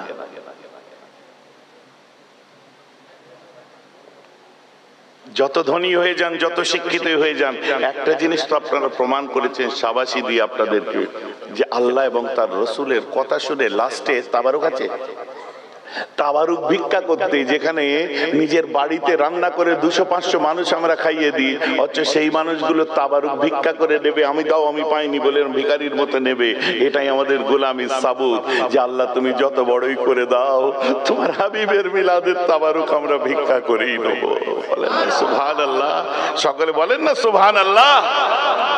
কথাটা আমার বুঝতে পারছেন তো? এখান থেকে শুনলে হবে না, এখান থেকে শুনে দেখুন। কেন সুনিতা উইলিয়ামসের স্পেস স্টেশনের যুগ, নীল আর্মস্ট্রং, অলড্রিন মাইকেল কলিনের অ্যাপোলো 11-এর যুগ, যে যুগে আপনারা চটের উপরে বসেছেন এটা ল্যান্ডার বিক্রমের যুগ, চন্দ্রকান্ত আপনার চন্দ্রযান 2 এর যুগ, যখন বসেছেন সেই যুগটায় চাঁদে মানুষ যাচ্ছে। আপনি যে যুগটায় এখানে এসে বসেছেন, অ্যাস্ট্রোনটসরা তখন আবার চাঁদে পাঠাবার ব্যবস্থা করছে, আর উল্টো দিকে চটে বসে সুবহানাল্লাহ করছে। তার মানে এত পিছিয়ে পড়া মুসলমান। আমাদের মধ্যে অনেক ভাগ হয়ে যায় তো বাড়ির মধ্যে। মনে রাখবেন আমি যেখান থেকে ছেড়েছি ওখানে এসে ধরবো। কোথা থেকে ছেড়ে বেরিয়ে এসছি মনে আছে তো নাকি? মনে নেই, সব ভুলে গেছেন তো। হ্যাঁ, কোন জায়গা থেকে আমি লাইন ডাইভার্ট করলাম? ঠিক আছে, আমি মনে করিয়ে দেবো, আর ঘাবড়াতে হবে না। আপনার মনে রাখতে হবে, আসলে রাসূলের আলোচনা শুনে এতটাই মদহোশ হয়ে যান যে যতটুকু আলোচনা ভিতরে জায়গা করে নেয় অতটাই সন্তুষ্ট। বাকি মনে থাকুক আর না থাকুক, একটা জিনিস কনফার্ম, তার কথা আমাদের হৃদয়ে জায়গা করে নেয়। ও মনে রাখতে হবে না, নামটা শুনলেই চোখ ভিজে যাবে। বলেন না সুবহানাল্লাহ। বুঝতে পারছেন? তা নাহলে এক ওয়াজ 100 জনের মুখে 100 বার শুনছেন, তাও আপনারা মন দিয়ে শুনছেন কেন?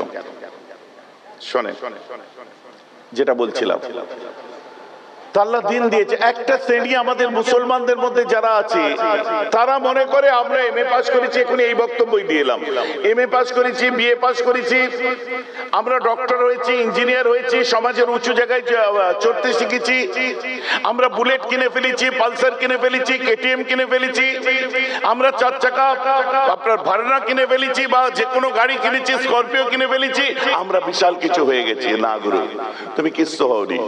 তুমি তো ইনফিল্ড কিনেছো বুলেট, তোমার পাশেরটা যখন ট্রাফিকে এসে দাঁড়াবে তোমারই এক ভাই সে কিন্তু হায়াবুসা নিয়ে ঘুরছে। তুমি তো কিনেছো কেটিএম, তুমি কি জানো তোমার পাশে ZX10R S1000R যখন দাঁড়াবে তোমার লজ্জায় মুখটা ছোট হয়ে যাবে। আরে তুমি তো সামান্য স্করপিও নিয়ে পাখামো করছো, তোমার পাশে এসে যখন জেএলএস দাঁড়াবে মার্সিডিজের তখন তোমার মাথাটা নিচু হয়ে যাবে। তোমার পাশে যখন প্যাজারো স্পোর্ট এসে দাঁড়াবে তোমার মাথাটা নিচু হয়ে যাবে। তোমার পাশে কথা আমার বুঝতে পারছেন কি পাচ্ছেন? অতএব তুমি যেটা করেছো ভাবছো আমি বিশাল কিছু না, তোমার বসের বসও আছে। আরে তুমি কিনবে এমনি পায়জামা, এখনো অনেক ছেলে আছে যে এমনি পায়জামা কিনবে না, সে কেনার আগে দেখে নেবে এটা আরমানি এক্সচেঞ্জের, কেম্পোরি আরমানি, কি আপনার কি বলে কি সব বলো না, বারবারির কি আপনার কত সব ব্র্যান্ড বার হয়েছে, টমি হিলফিগার কত কি আছে, আগে ব্র্যান্ড ভ্যালু ভ্যারি করবে যে আমি কোন ব্র্যান্ড পরছি। তুমি ঘড়ি পরেছো বাবা এটা 25,000 দাম, জানিস তুমি দামে ওটাকে ভ্যারি করছো, কিন্তু দামে দেখবে না, ও দেখবে ওর ব্র্যান্ডটা কি, এপি পড়েছে না রোলেক্স পড়েছে, ওমেগা পড়েছে নাকি। কথাটা আমার বুঝতে পারছেন তো নাকি? অতএব তুমি বড় হয়ে যে এটা ভেবোনি যে আমি অনেক উঁচু জায়গায় চলে গেছি। আজও বহু মানুষ আছে ব্র্যান্ড ছাড়া চলে না। তুমি ফার্স্ট কপি দিয়ে পাকামো করছো, আমার কথা খারাপ ভাবে দিচ্ছেন নাকি? তুমি এমএ পাস করেছে বলে এটা ভেবো না আমি অনেক শিক্ষিত হয়ে গেছি। আমার অনেক ভাই বোনেরা কলেজ যেতে শিখেছে মানে অনেক কিছু শিখে নিয়েছি। আরে এমএ পাস করার পরে আমার দাদু আমাদেরকে বলেছিলেন, বাবা এতক্ষণ পর্যন্ত তোমরা কিতাবের আলমারির চাবি খুলেছো, এখন অনেক পড়তে হবে, আরো মোতালা করতে হবে। এটা তোমার প্রাইমারি স্কুলের শিক্ষা হলো। কথাটা বুঝতে পারছেন না? বহু এমএ পাস করা ছেলে দেখিয়ে দেবো, আরে আমি কারো বদনাম করছি না, জ্ঞানীদের জ্ঞান আল্লাহ দেয়, কে দেয়? কিন্তু সেটাকে নিয়ে যদি আমি মনে করি যে আমি বিশাল কিছু হয়ে গেছি, সব জ্ঞানের মূল হচ্ছে আমার রাসূল। মিস্টার উইলিয়াম মোর এক সময় লিখছেন, I am disciple and also follower of Jesus, but prophet Muhammad is the perfect person in all our world. He was the better mind not only his own age but of all ages. কে ছিলেন? Sir উপাধি প্রাপ্ত একজন ছিলেন যে তোমার রাসূল সম্পর্কে বলছে পৃথিবীর শ্রেষ্ঠ যদি কেউ হয় ইসলামের নবী ছাড়া কেউ নয়। জোরে বলেন সুবহানাল্লাহ।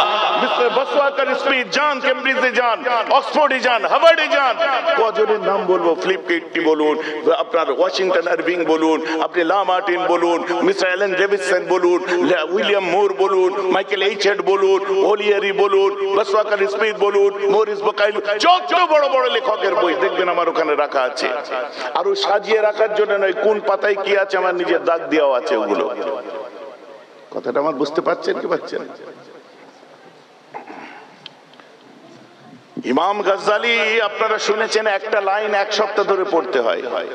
তো বহু শিক্ষিত ছেলেরা যায়, আমি তাদেরকে শুধু খুশু আর খুজু এই দুটো চ্যাপ্টারের আপনার খুশুটা খুলে দিয়ে ইমাম গাজ্জালির বলি এই লাইনটা পড়ে এটাকে আমি একটু বুঝিয়ে দিত।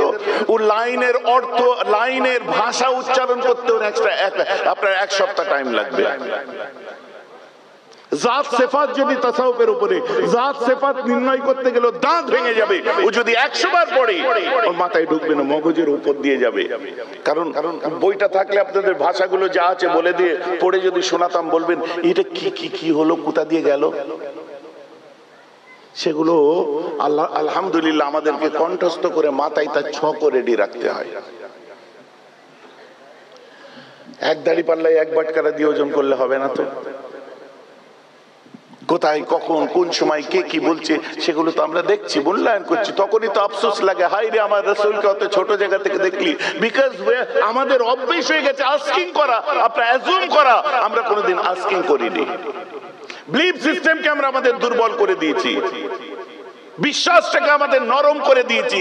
ধর কাছে ধরে আছে, হচ্ছে তো অসুবিধা কোথায়? আরে হচ্ছে তো অসুবিধা কোথায় না, হতেই হবে, করতেই হবে, করা উচিত। এটা আমার জন্য, এটা আমার জন্য না। আমি বিয়ে বাড়ি যাবো, নিশ্চয়ই যাব, আমি হুকো টানবো না। আমি বেড়াতে যাব সব জায়গায়, থাইল্যান্ড যাব, ব্যাংকক যাব, পাটায়া যাব, ফুকেট যাব, কিন্তু যেটা আমার জন্য নয় সেটা আমি করব না। ওখানে আমার রেখা টানা আছে, ওই রেখা আমি পার করব না, এটা আমার জিদ। দীঘায় যাবে, যাও, আমি 70 বার করে পানিতে নামবো না, 3 কোয়ার্টার পরে নামবো, তাতে আমার গাঁটের ওপরেও হলো আর লুঙ্গি জড়িয়ে ডুবারও চান্স কম রইল। যাও দীঘায়, বন্ধু বান্ধবরা আছে যাদের চলে তারা চালাক, দেখছো বিলিতি কিনে দিয়েছে, এক ডোক খানা না গুরু তুই খা, অসুবিধা আছে আমার হবে না, হেসেই উড়িয়ে দিল। কথা বুঝতে পারছেন না? পুরিয়া রেডি করে দিয়েছে, এক টান দে, না গুরু তুই টানো, আমার দ্বারাই হবে না।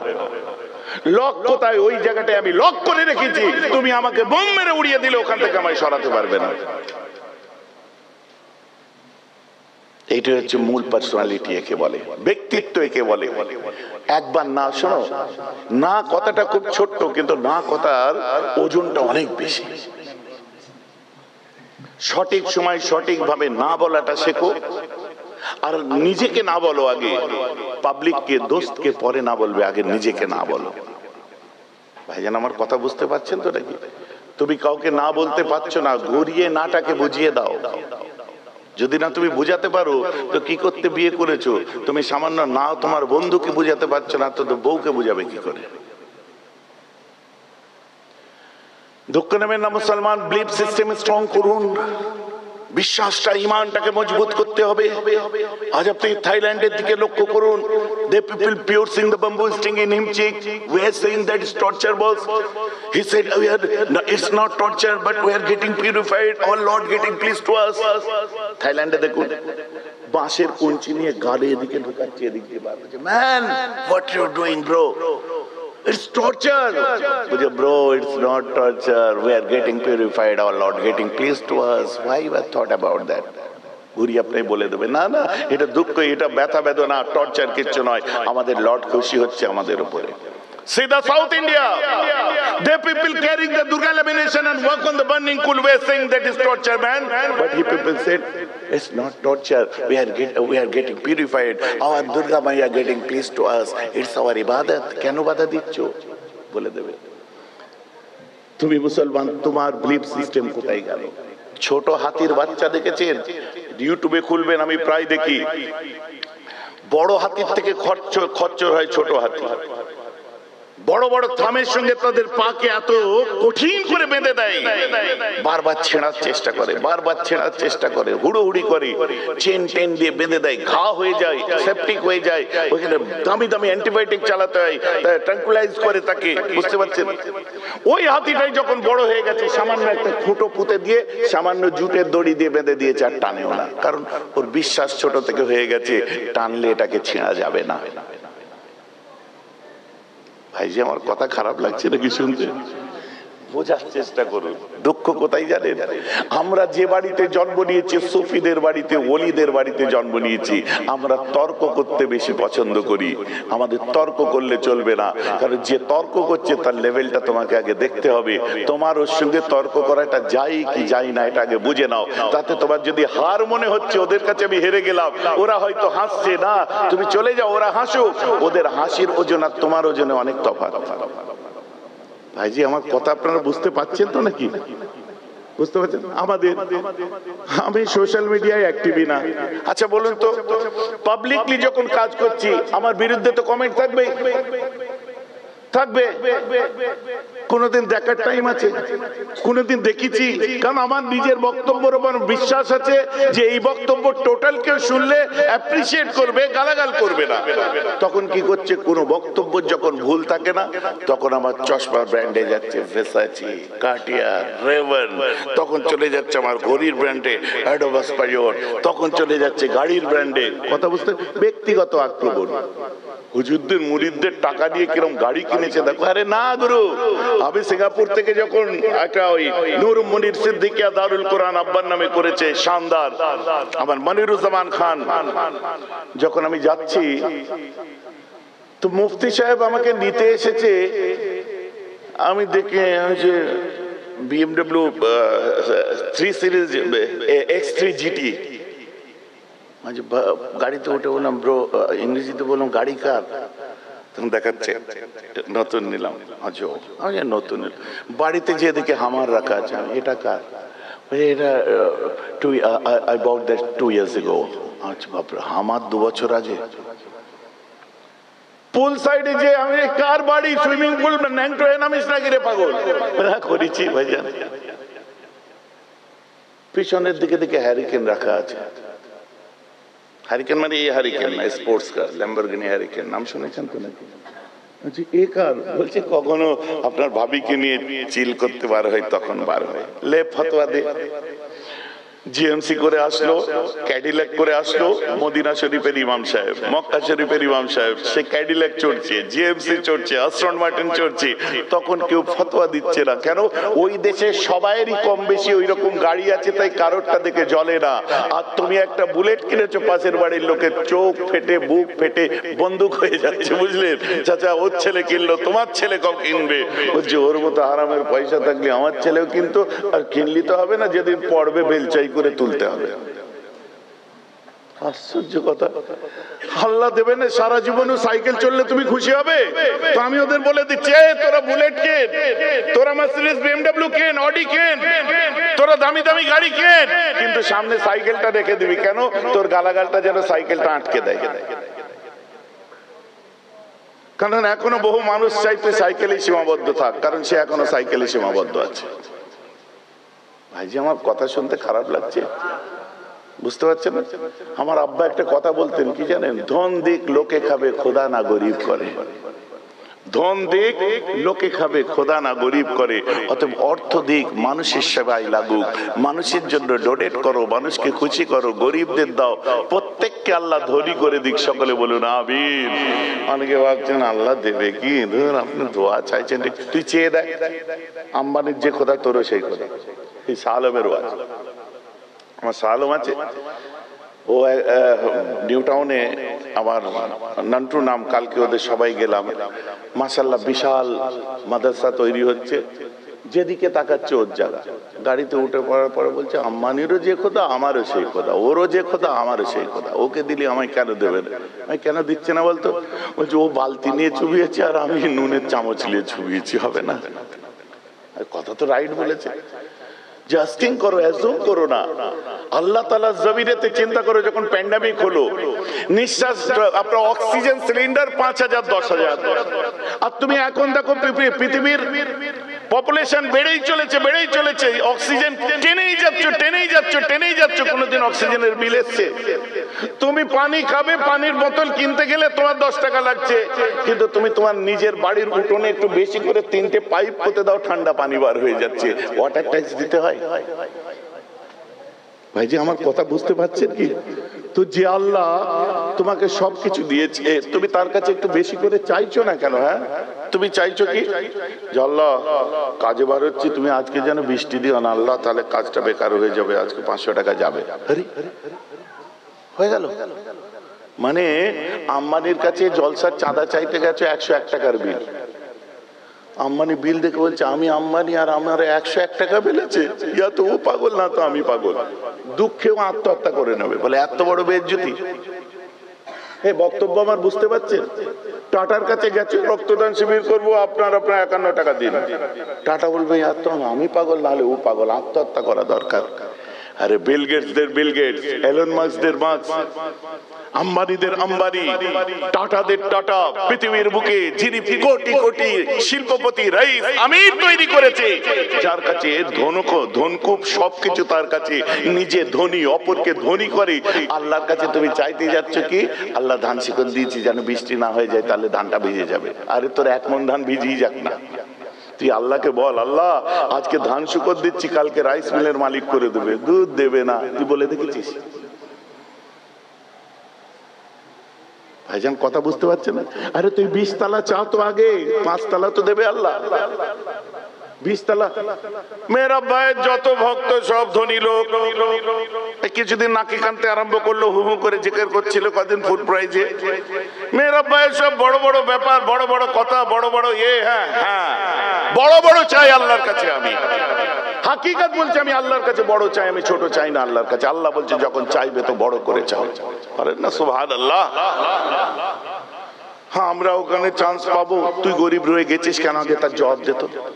আল্লাহ প্রত্যেকটা মানুষকে একটা করে সুযোগ দেয়, তোকেও দিয়েছিল, তুই কি করেছিস? গলত জায়গায় ইস্তেমাল করেছিস, সুযোগ কাজে লাগাসনি। আর যেসব যুবকেরা আছো রেডি থাকো, আল্লাহ সুযোগ দিতে চলেছে, দিলি ধরে নেবে। একটা চান্স, দুটো চান্স নেই। যে ধরতে পেরেছো আবাদ হয়েছো, যে নষ্ট করেছো বরবাদ হয়েছো। আজকের পর থেকে রেডি থাকো, চেষ্টা করো।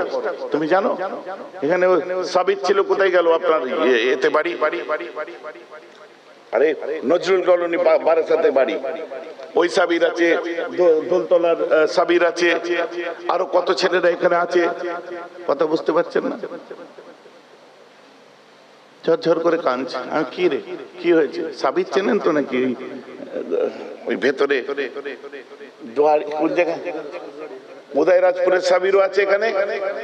আর একটা বললো খচ্চর কোথায় গেল কি জানি, দাঁড়িয়ালা সাবির বললো ভাইজান রাস্তায় অপেক্ষা করছি, কোথায় গেল কি ছিল? কাঁদছি ঝরঝর করে। ভাইজান বলে কি? বলছে আব্বাজান ছিলেন, দোয়া করতেন, আমার ব্যবসাটা একটু লো যাচ্ছে। আমি যে সামলাতে পারবি তো, সবর কর, যতবার যাই সবর কর। ভাইজান একটু কিছু, আমি পরে পরে পরে পরে, আজকে সামলাতে পারছে না, 5 স্টার 7 স্টারের কাজ করছে। কথা বুঝতে পারছি? আমি কি হলো ভাইজান? হ্যাঁ ভাবছি বাড়িটা দোতলা করবো। আমি কোনো বাড়ি দোতলা নয়, তুই এখন যে কাজটা পেয়েছিস পারফেক্ট সময়, পারফেক্ট যখন ডিসিশন আমার থেকে নিস, তো এই মুহূর্তে আমি তোকে ডিসিশন দেবো, তুই একটা গাড়ি কেন। কারণ তুই বাইকে করে যদি, আর ভাড়ার গাড়িতে করে, তোর যদি আপনার বর্ধমানে যে কাজ চলছে কত হাজার স্কোয়ার ফিটের উপরে, তুই যদি যাস রাস্তাঘাটে খোদা না করুক কষ্ট পাবি। এখন গাড়ি কেনা গে, তোর আল্লাহ নতুন বাড়ি তৈরি করেছে, 5 বছর সেই বাড়িতে ওঠেনি, 5 বছর সে টিনের চালের মধ্যে রয়ে গেছে। কেন? বলছে ভাইজান এসে যতদিন না দোয়া করবে আমি বাড়িতে উঠবো না। তারপর দোয়া করে বাড়িতে তোলা হয়েছে। এ কথাগুলো শুনলে গল্প মনে হবে, কিন্তু গল্প নয়। মোটিভেটর তো সবাইয়ের জন্য একটা করে লাগে। কেউ কেউ ভাবে ভাইজানের কথা ভালো লাগছে, এখন তোমাকে ভালো না লাগতে পারে। বান্দর কে সমঝে আমরুদ কা স্বাদ, তোমাদের কাউকে বলছি না, এটা এই যেখানে কি আছে এইখানে বলছি। কোথায় বলছি? কোথায় বলছি?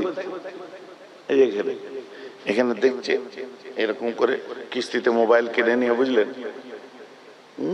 কত বড় বড় কথা বলছে দেখেছো? পট করে কমেন্ট করে দিল কোরআন হাদিস বলুন, বক্তব্যে কোরআন হাদিস বলুন।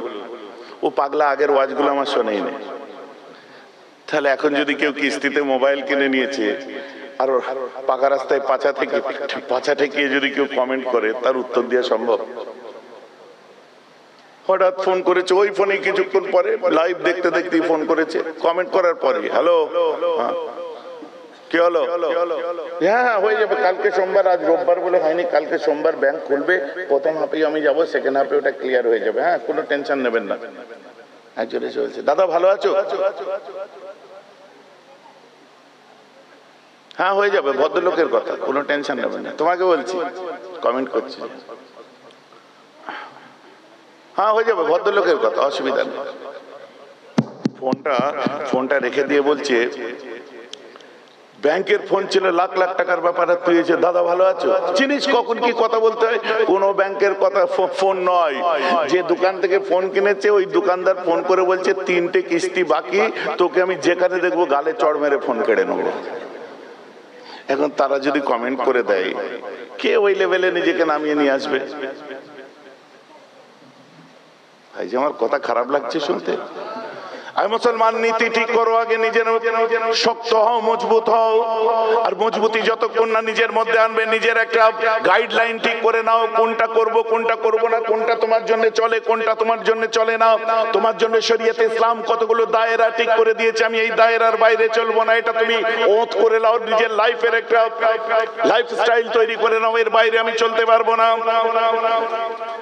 আর বেশি বাড়ছে না মুসলমান, এখান থেকে একটু গুটিয়ে পিছনে আসছি।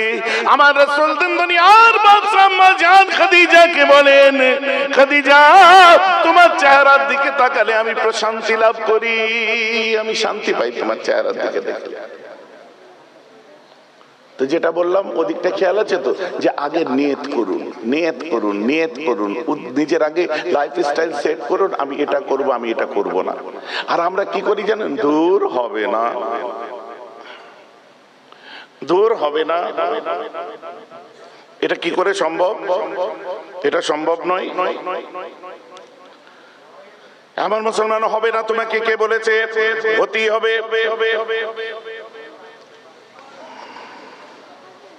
দর্শের পরিণাম তো আল্লাহ সুন্নাহ। আমার রাসূল শেষ বেলায় কি বলে যাচ্ছেন যে তোমাদের জন্য আমি দুটো জিনিস রেখে গেলাম, একটা হচ্ছে আল্লাহর কিতাব, আর দ্বিতীয়টা কি বলেছিলেন জোরে বলে সুন্নাত। সুন্নাত মানে বলেন গো, সুন্নাত মানে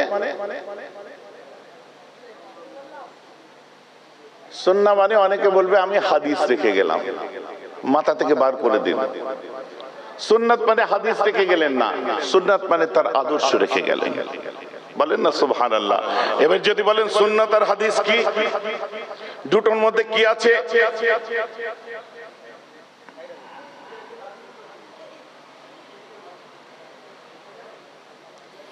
সুন্নাত কি আর হাদিস কি, দুটোর মধ্যে কি আছে শুনুন।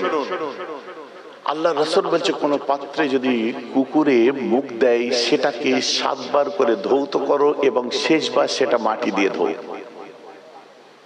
এটা কি হাদিস। তাহলে কোন পাত্রে কুকুর মুখ দিলে কবার ধুতে হবে? জোরে বলো। শেষবার কিভাবে ধুতে হবে? মাটি দিয়ে। আবার ওই বুখারীর মধ্যে জান আমার রাসূল বলছেন কিনা, যখন কোন পাত্রে কুকুর মুখ দিবে ওটা 3 বার ধো, আর 3 বারের মধ্যে শেষবারটা মাটি দিয়ে ধুবে। কথাটা আমার বুঝতে পারছেন? এখন কোনটা নেবেন? এখন কোনটা নেবেন? একটা 7 বার বললেন, একটা 3 বার বললেন, আপনি কোনটা নেবেন? 7 বার যেটা বললেন, শেষ ফয়সালা কি এলো? শেষ ফয়সালা এলো 3 বার। তো আপনার জন্য স্টেবল হলো, আপনার জন্য যেটা দাঁড়ালো ফতোয়াটা কি 7 বার নয় 3 বার ধুলেই হবে। বলেন না সুবহানাল্লাহ। তাহলে ওই 7 বারটা কি? 7 বারটা হাদিস, ওটাও সহিহ, কিন্তু ওটা রহিত হলো, আর 3 বারটা হলো ফয়সালা, এটাকে বলা হয় সুন্নাহ। জোরে বলেন না সুবহানাল্লাহ। অতএব আজকে দেখুন হাদিস হাদিস হাদিস করে বর্তমান ছেলেরা উঠে পড়ে লেগে হাদিসের মধ্যে এই আছে, হাদিসের মধ্যে ওই আছে। যেমন আল্লাহ রাসূল বলছেন তারকুল উযু মিম্মা মাসাতাহুন নার, তোমরা যদি গরম জিনিস উযু অবস্থায় ছোঁও তোমাদের উযু ভেঙে যাবে। এটা কি? এটা হলো হাদিস। আর ওই হাদিসেই দেখুন পরে আমার নবী কি বলছেন, আখিরুল আমরাইন তারকুল উযু মিম্মা মাসাতাহুন নার, শেষ হুকুমটা হলো এটাই যে তোমরা গরম জিনিস ছুঁলে তোমাদের উযু ভাঙবে না। তাহলে লাস্ট ফয়সালা দুটোই সহিহ হাদিস। লাস্ট ফয়সালা কি আসলো? যে লাস্ট ফয়সালা গরম জিনিসে হাত দিলে উযু ভাঙে না, ওটাই শেষ ফয়সালা। অতএব প্রথম যেটা ছিল গরম জিনিস ছুঁলে উযু ভেঙে যাবে, ওটা হলো হাদিস, আর শেষে যেটা ফয়সালা এলো ওটা হলো সুন্নাত। অতএব সব সুন্নতি হাদিস, কিন্তু সব হাদিস সুন্নাহ নয়। ভাইজান আমার কথাটা বুঝতে পারছেন কি পাচ্ছেন না? তো আপনাদের নির্ণয় করার জন্য এখানে আপনি তো একা পারবেন না, এটা নির্ণয় করার জন্য তো আপনার প্রয়োজন আছে কারো। সেটাকে তার জন্য কোরআন বলে দিচ্ছে মাইয়াহদিল্লাহু ফাহুয়াল মুহতাদ ওয়া মাইয়ুদলিল ফালাম তাজিদ লাহু ওয়ালিয়াম মুরশিদা। মাইয়াহদিল্লাহু ফাহুয়াল মুহতাদ, আল্লাহ যাদেরকে হেদায়েত দেওয়ার ইচ্ছা প্রকাশ করে তারা হেদায়েত প্রাপ্ত। ওয়া মাইয়ুদলিল, আর আল্লাহ যাদেরকে গোমরাহ করব মনে করে, ফালাম তাজিদ লাহু ওয়ালিয়াম মুরশিদা, আল্লাহ তোমায় গোমরাহ করবে ভেবেছেন, তুমি পথভ্রষ্ট হবে। তাই তুমি যতই নামাজ পড়ো রোজা রাখো না কেন, তোমার চোখের সামনে থাকলেও কোনদিন ওলি বা মুর্শিদ খুঁজে পাবে না। নাউজুবিল্লাহ বলেন। কারণ আল্লাহ গুমরাহ করেছে, তাই ওলি বা মুর্শিদ খুঁজে পাবে না। মুর্শিদ আল্লাহ হেদায়েত কাদের জন্য দেবে? যাদের মুর্শিদ আছে। মুর্শিদ কারা? তোমায় হাদিস আর সুন্নাতের পার্থক্য বুঝিয়ে দেবে। মুর্শিদ কারা?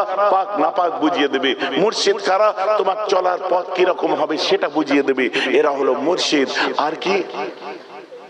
যারা নামাজ পড়বে, রোজা রাখবে, নিজে হাদিস পড়ে আমল করবো, সব বালির বাঁধ হয়ে যাবে, ওখানে কোনো কাজ হবে না। বুঝতে পেরেছেন? মানে কেন আমি হাদিস পড়ে যদি আমল করি, মহা মুশকিল কথা। হাদিসের মধ্যে আমার নবীজি বুখারীর হাদিস, সহিহ হাদিস কি বলছে?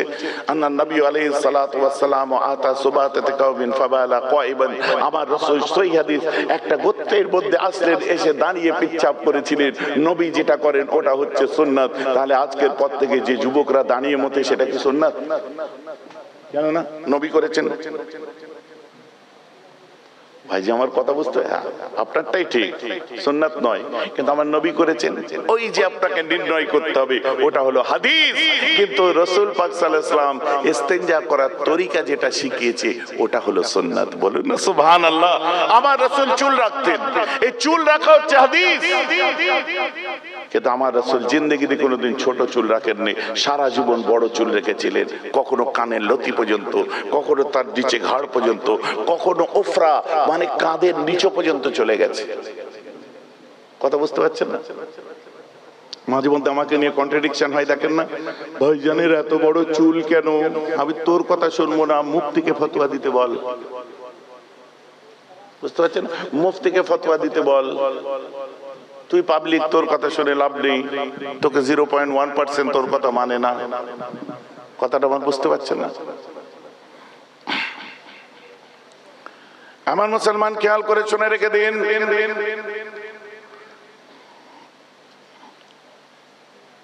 অতএব মুফতিদের কথা আপনার কাছে ভ্যাকেন্ট হবে, গুরু গ্রান্টেড হবে। আমার মুজাদ্দেদে জামান বললেন এত বড় করোনা, যাতে তোমার কি বলে এত বড় করোনা যেটা পিছন থেকে দেখতে মেয়েদের মতো লাগবে, কারণ ওফরার মিকদার আমরা ঠিক করতে পারবো না, তার জন্যই আমার রাসূল আমার মুজাদ্দেদে জামান তার মিকদার করে দিলেন শেষ পর্যন্ত কাঁধের হাড় পর্যন্ত এগোতে পারো, ওর থেকে বাড়লে কেটে ফেলো। কথাটা বুঝতে পারছেন? আমার রাসূল জিন্দেগিতে মাত্র একবার নাড়া হয়েছেন। কবার? মানে এই যে টোটাল মাথার চুল চেঁচে দিয়েছিলেন লাইফে একবার। কিন্তু এটা সুন্নাত বড় চুল রাখা। তুমি নামাজ ছেড়ে দিয়ে বড় চুল রাখবে এটা হয় না, রোজা ছেড়ে দেবে বড় চুল রাখবে হবে না, তোমাকে আসল কাজ সব বাদ দিয়ে তুমি ওগুলো দিয়ে টানাটানি করলে হবে না। বুঝতে পারছেন তো নাকি? এইগুলো আগে তোমার করতে হবে, তারপর ওটা বাকি রইল। যাক, সার কথায় আজকে যে আলোচনাগুলো হলো, মূলত আব্বা মায়ের কথা একটু আজ আমি বললাম, দ্বিতীয়ত আমাদের লাইফস্টাইলটা কেমন হবে সেই আলোচনা করলাম। বাকি এক স্টেজে বসে সব বলা যাবে না, আদা আদুরি পিছনের দিকের বহু আলোচনা রয়ে গেছে, যেগুলোকে আপনাদেরকে শুধরে দিতে হবে, ঠিকঠাক করে দিতে হবে। তার জন্য সোহবত ইখতিয়ার করা অত্যন্ত জরুরি। তাই আমার আল্লাহ বলেছেন, মুর্শিদ ওয়ালি ছাড়া তুমি কোনোদিন নিজে নিজের লাইফস্টাইল নির্ণয় করতে পারবে না। এটি হচ্ছে ফয়সালা। কথাটা আমার বুঝতে পারছেন তো? এবার আপনাকে সেটা নির্ণয় করতে হবে। আপনি সেটা তাজরুবা করেন, মাশাআল্লাহ বহু মানুষ জিকির করে, এই করে, এখানে দৌড়ায়, ওখানে দৌড়ায়, সেখানে আবেগের পিছনে দৌড়ায়, দুদিন পরে মরে যাবে, এখন পর্যন্ত কিছু শিখতে পারেন। আর এদের জন্য সিলসিলায় ফুরফুরা শরীফের বদনাম, পীর পুজো আরম্ভ করে দিয়েছে। What is particular way of Islam? যতক্ষণ আপনার সামনে তুলে না ধরতে পারছে আপনার শায়েখ, ততক্ষণ আপনি কি ফুল চন্দন দিতে থাকবেন, মাথায় জিদ ঢুকিয়ে দেবেন? এটা শয়তানের কাজ। কথা বুঝতে পারছেন? মাথায় জিদ ঢুকিয়ে দেবেন, এটা শয়তানের কাজ। আপনাকে আগে চিন্তা করতে হবে, আপনাকে আগে ভাবতে হবে যে আমি কেন মেহরাব ভাইজানের কাছে উঠা বসা করব? একে শুধু নজরানা দেবো আর জিন্দাবাদ করার জন্য, আর এর বক্তি নাকি একে সামনে রেখে আমার দরবারটা ঠিক মতো করে দান করিয়ে নেবো? কথাটা আমার বুঝতে পারছেন না?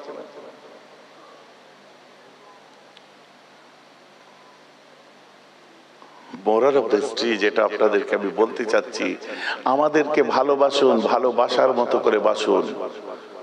আর আমার বক্তব্যকে কেউ খারাপ ভাবে নেবেন না, কারণ আমি যে কথাটা বলছি মুফতি আজমের কথাটা শোনাচ্ছি আপনাদের। মুজাদ্দেদে জামানের মূল বক্তব্যই এটা ছিল যে পীর পুজো করার জন্য পীর ধরুনি, পীর হচ্ছে শায়েখ উলিল আমর, পীর হচ্ছে শিক্ষাদাতা, তোমাকে জ্ঞান দেবে, শিক্ষা দেবে। what to do, what not to do এগুলো শেখাবে, যেটাকে কোরআনের ভাষায় ওয়ালিয়া মুর্শিদা বলা হয়। কথাটা বুঝতে পারছেন না? তোমার কলবের কটা ভাগ দীর্ঘদিন ধরে ইল্লাল্লাহ ইল্লাল্লাহ জিকির করে যাচ্ছেন, আমি প্রশ্ন করতেই পারি আপনার কলবের ভাগ কটা? না ভাইজান, নফসের শুনেছি, কলবের তো শুনিনি। ঘাস কাটলে এতদিন, আর সস্তায় সুন্দর করে বলে দেয়, বাবা দিলে যখন ময়লা পড়বে ওই সময় জিকির করো, কলবটা পরিষ্কার হয়ে যাবে, ইল্লাল্লাহ ইল্লাল্লাহ জিকির করো, কলব বেশ। কিন্তু আমি তার ডিটেইলস শুনতে চাই। আমি তার ডিটেইলস শুনতে চাই। আল্লাহ কোরআন পাকের মধ্যে কলব সম্পর্কে কতগুলো কথা বলেছে সেগুলো আমি জানতে চাই। According to Quran and Sunnah, according to life of prophet Muhammad সাল্লাল্লাহু আলাইহি ওয়াসাল্লাম আমি দেখে বুঝতে চাই। আমাকে সেগুলো দেখিয়ে দিন কোনটা কি বলতে চাচ্ছে। কোরআন খুলে দেখুন, আল্লাহ কোরআনে বলছেন আমামান কানা মাইতান ফাআহইয়াইনাহু, ওরা হলো মরা, আমি ওদেরকে জিন্দেগি দেব। তুমি তো বেঁচেই আছো, মরলে কখন? তো আল্লাহ আমাদের মরা বলছেন কেন? কথাটা বুঝতে পারছেন না? আর কি বলছেন? ওয়ালিয়ান্নাহু হায়াতান তাইয়্যিবাতান, আর এমন একটা জীবন দেব যেটা পবিত্র জীবন। তুমি মায়ের পেট থেকে জিন্দা হয়েছে, তুমি দুবার জিন্দা হবে?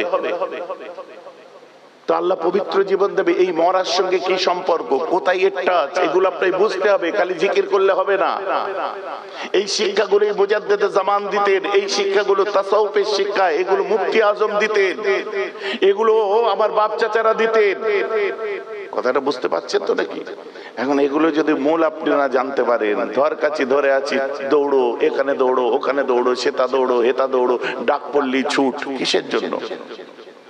আপনি ছেলেটাকে ভর্তি করার সময় ভালো করে দেখে নিচ্ছেন কোন স্কুলে দিচ্ছি, পঠন পাঠন কেমন আগে দেখছেন, আর নিজেকে এডুকেট করার জন্য কোন জায়গা থেকে শিখছি সেটা দেখবেন না। ড্রেস ভ্যারি করছেন, মানুষ ভ্যারি করছেন না, ইলম ভ্যারি করেন যে কোনটা আমার জন্য প্রয়োজন। যার জন্য মুখালিফ রাজ কথা বলছে।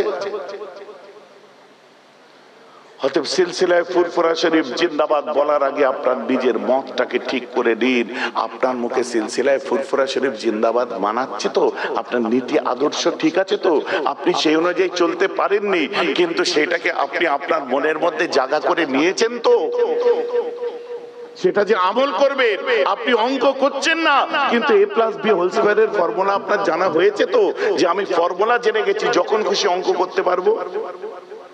আপনি সুযোগ মুখস্থ অঙ্ক, স্যার যা বলে দিচ্ছে, ওখানে 5 লেখ, ওখানে প্লাস লেখ, তারপরে 2 লেখ, তারপরে দুটো ব্র্যাকেট দিয়ে ওখানে হোল স্কয়ার কর, যা বলছে আপনি তাই করছেন। আপনি নিজে করতে পারবেন? তো আপনি যখন নিজে নির্ণয় করতে পারছেন না, তো কি লাভ হলো আমার ইনস্টিটিউটে যে আপনার? যাক আমার ভাইরা, আমার বক্তব্য মনে ব্যথা নেবেন না, দুঃখ নেবেন না। মাশাআল্লাহ, দেখতে দেখতে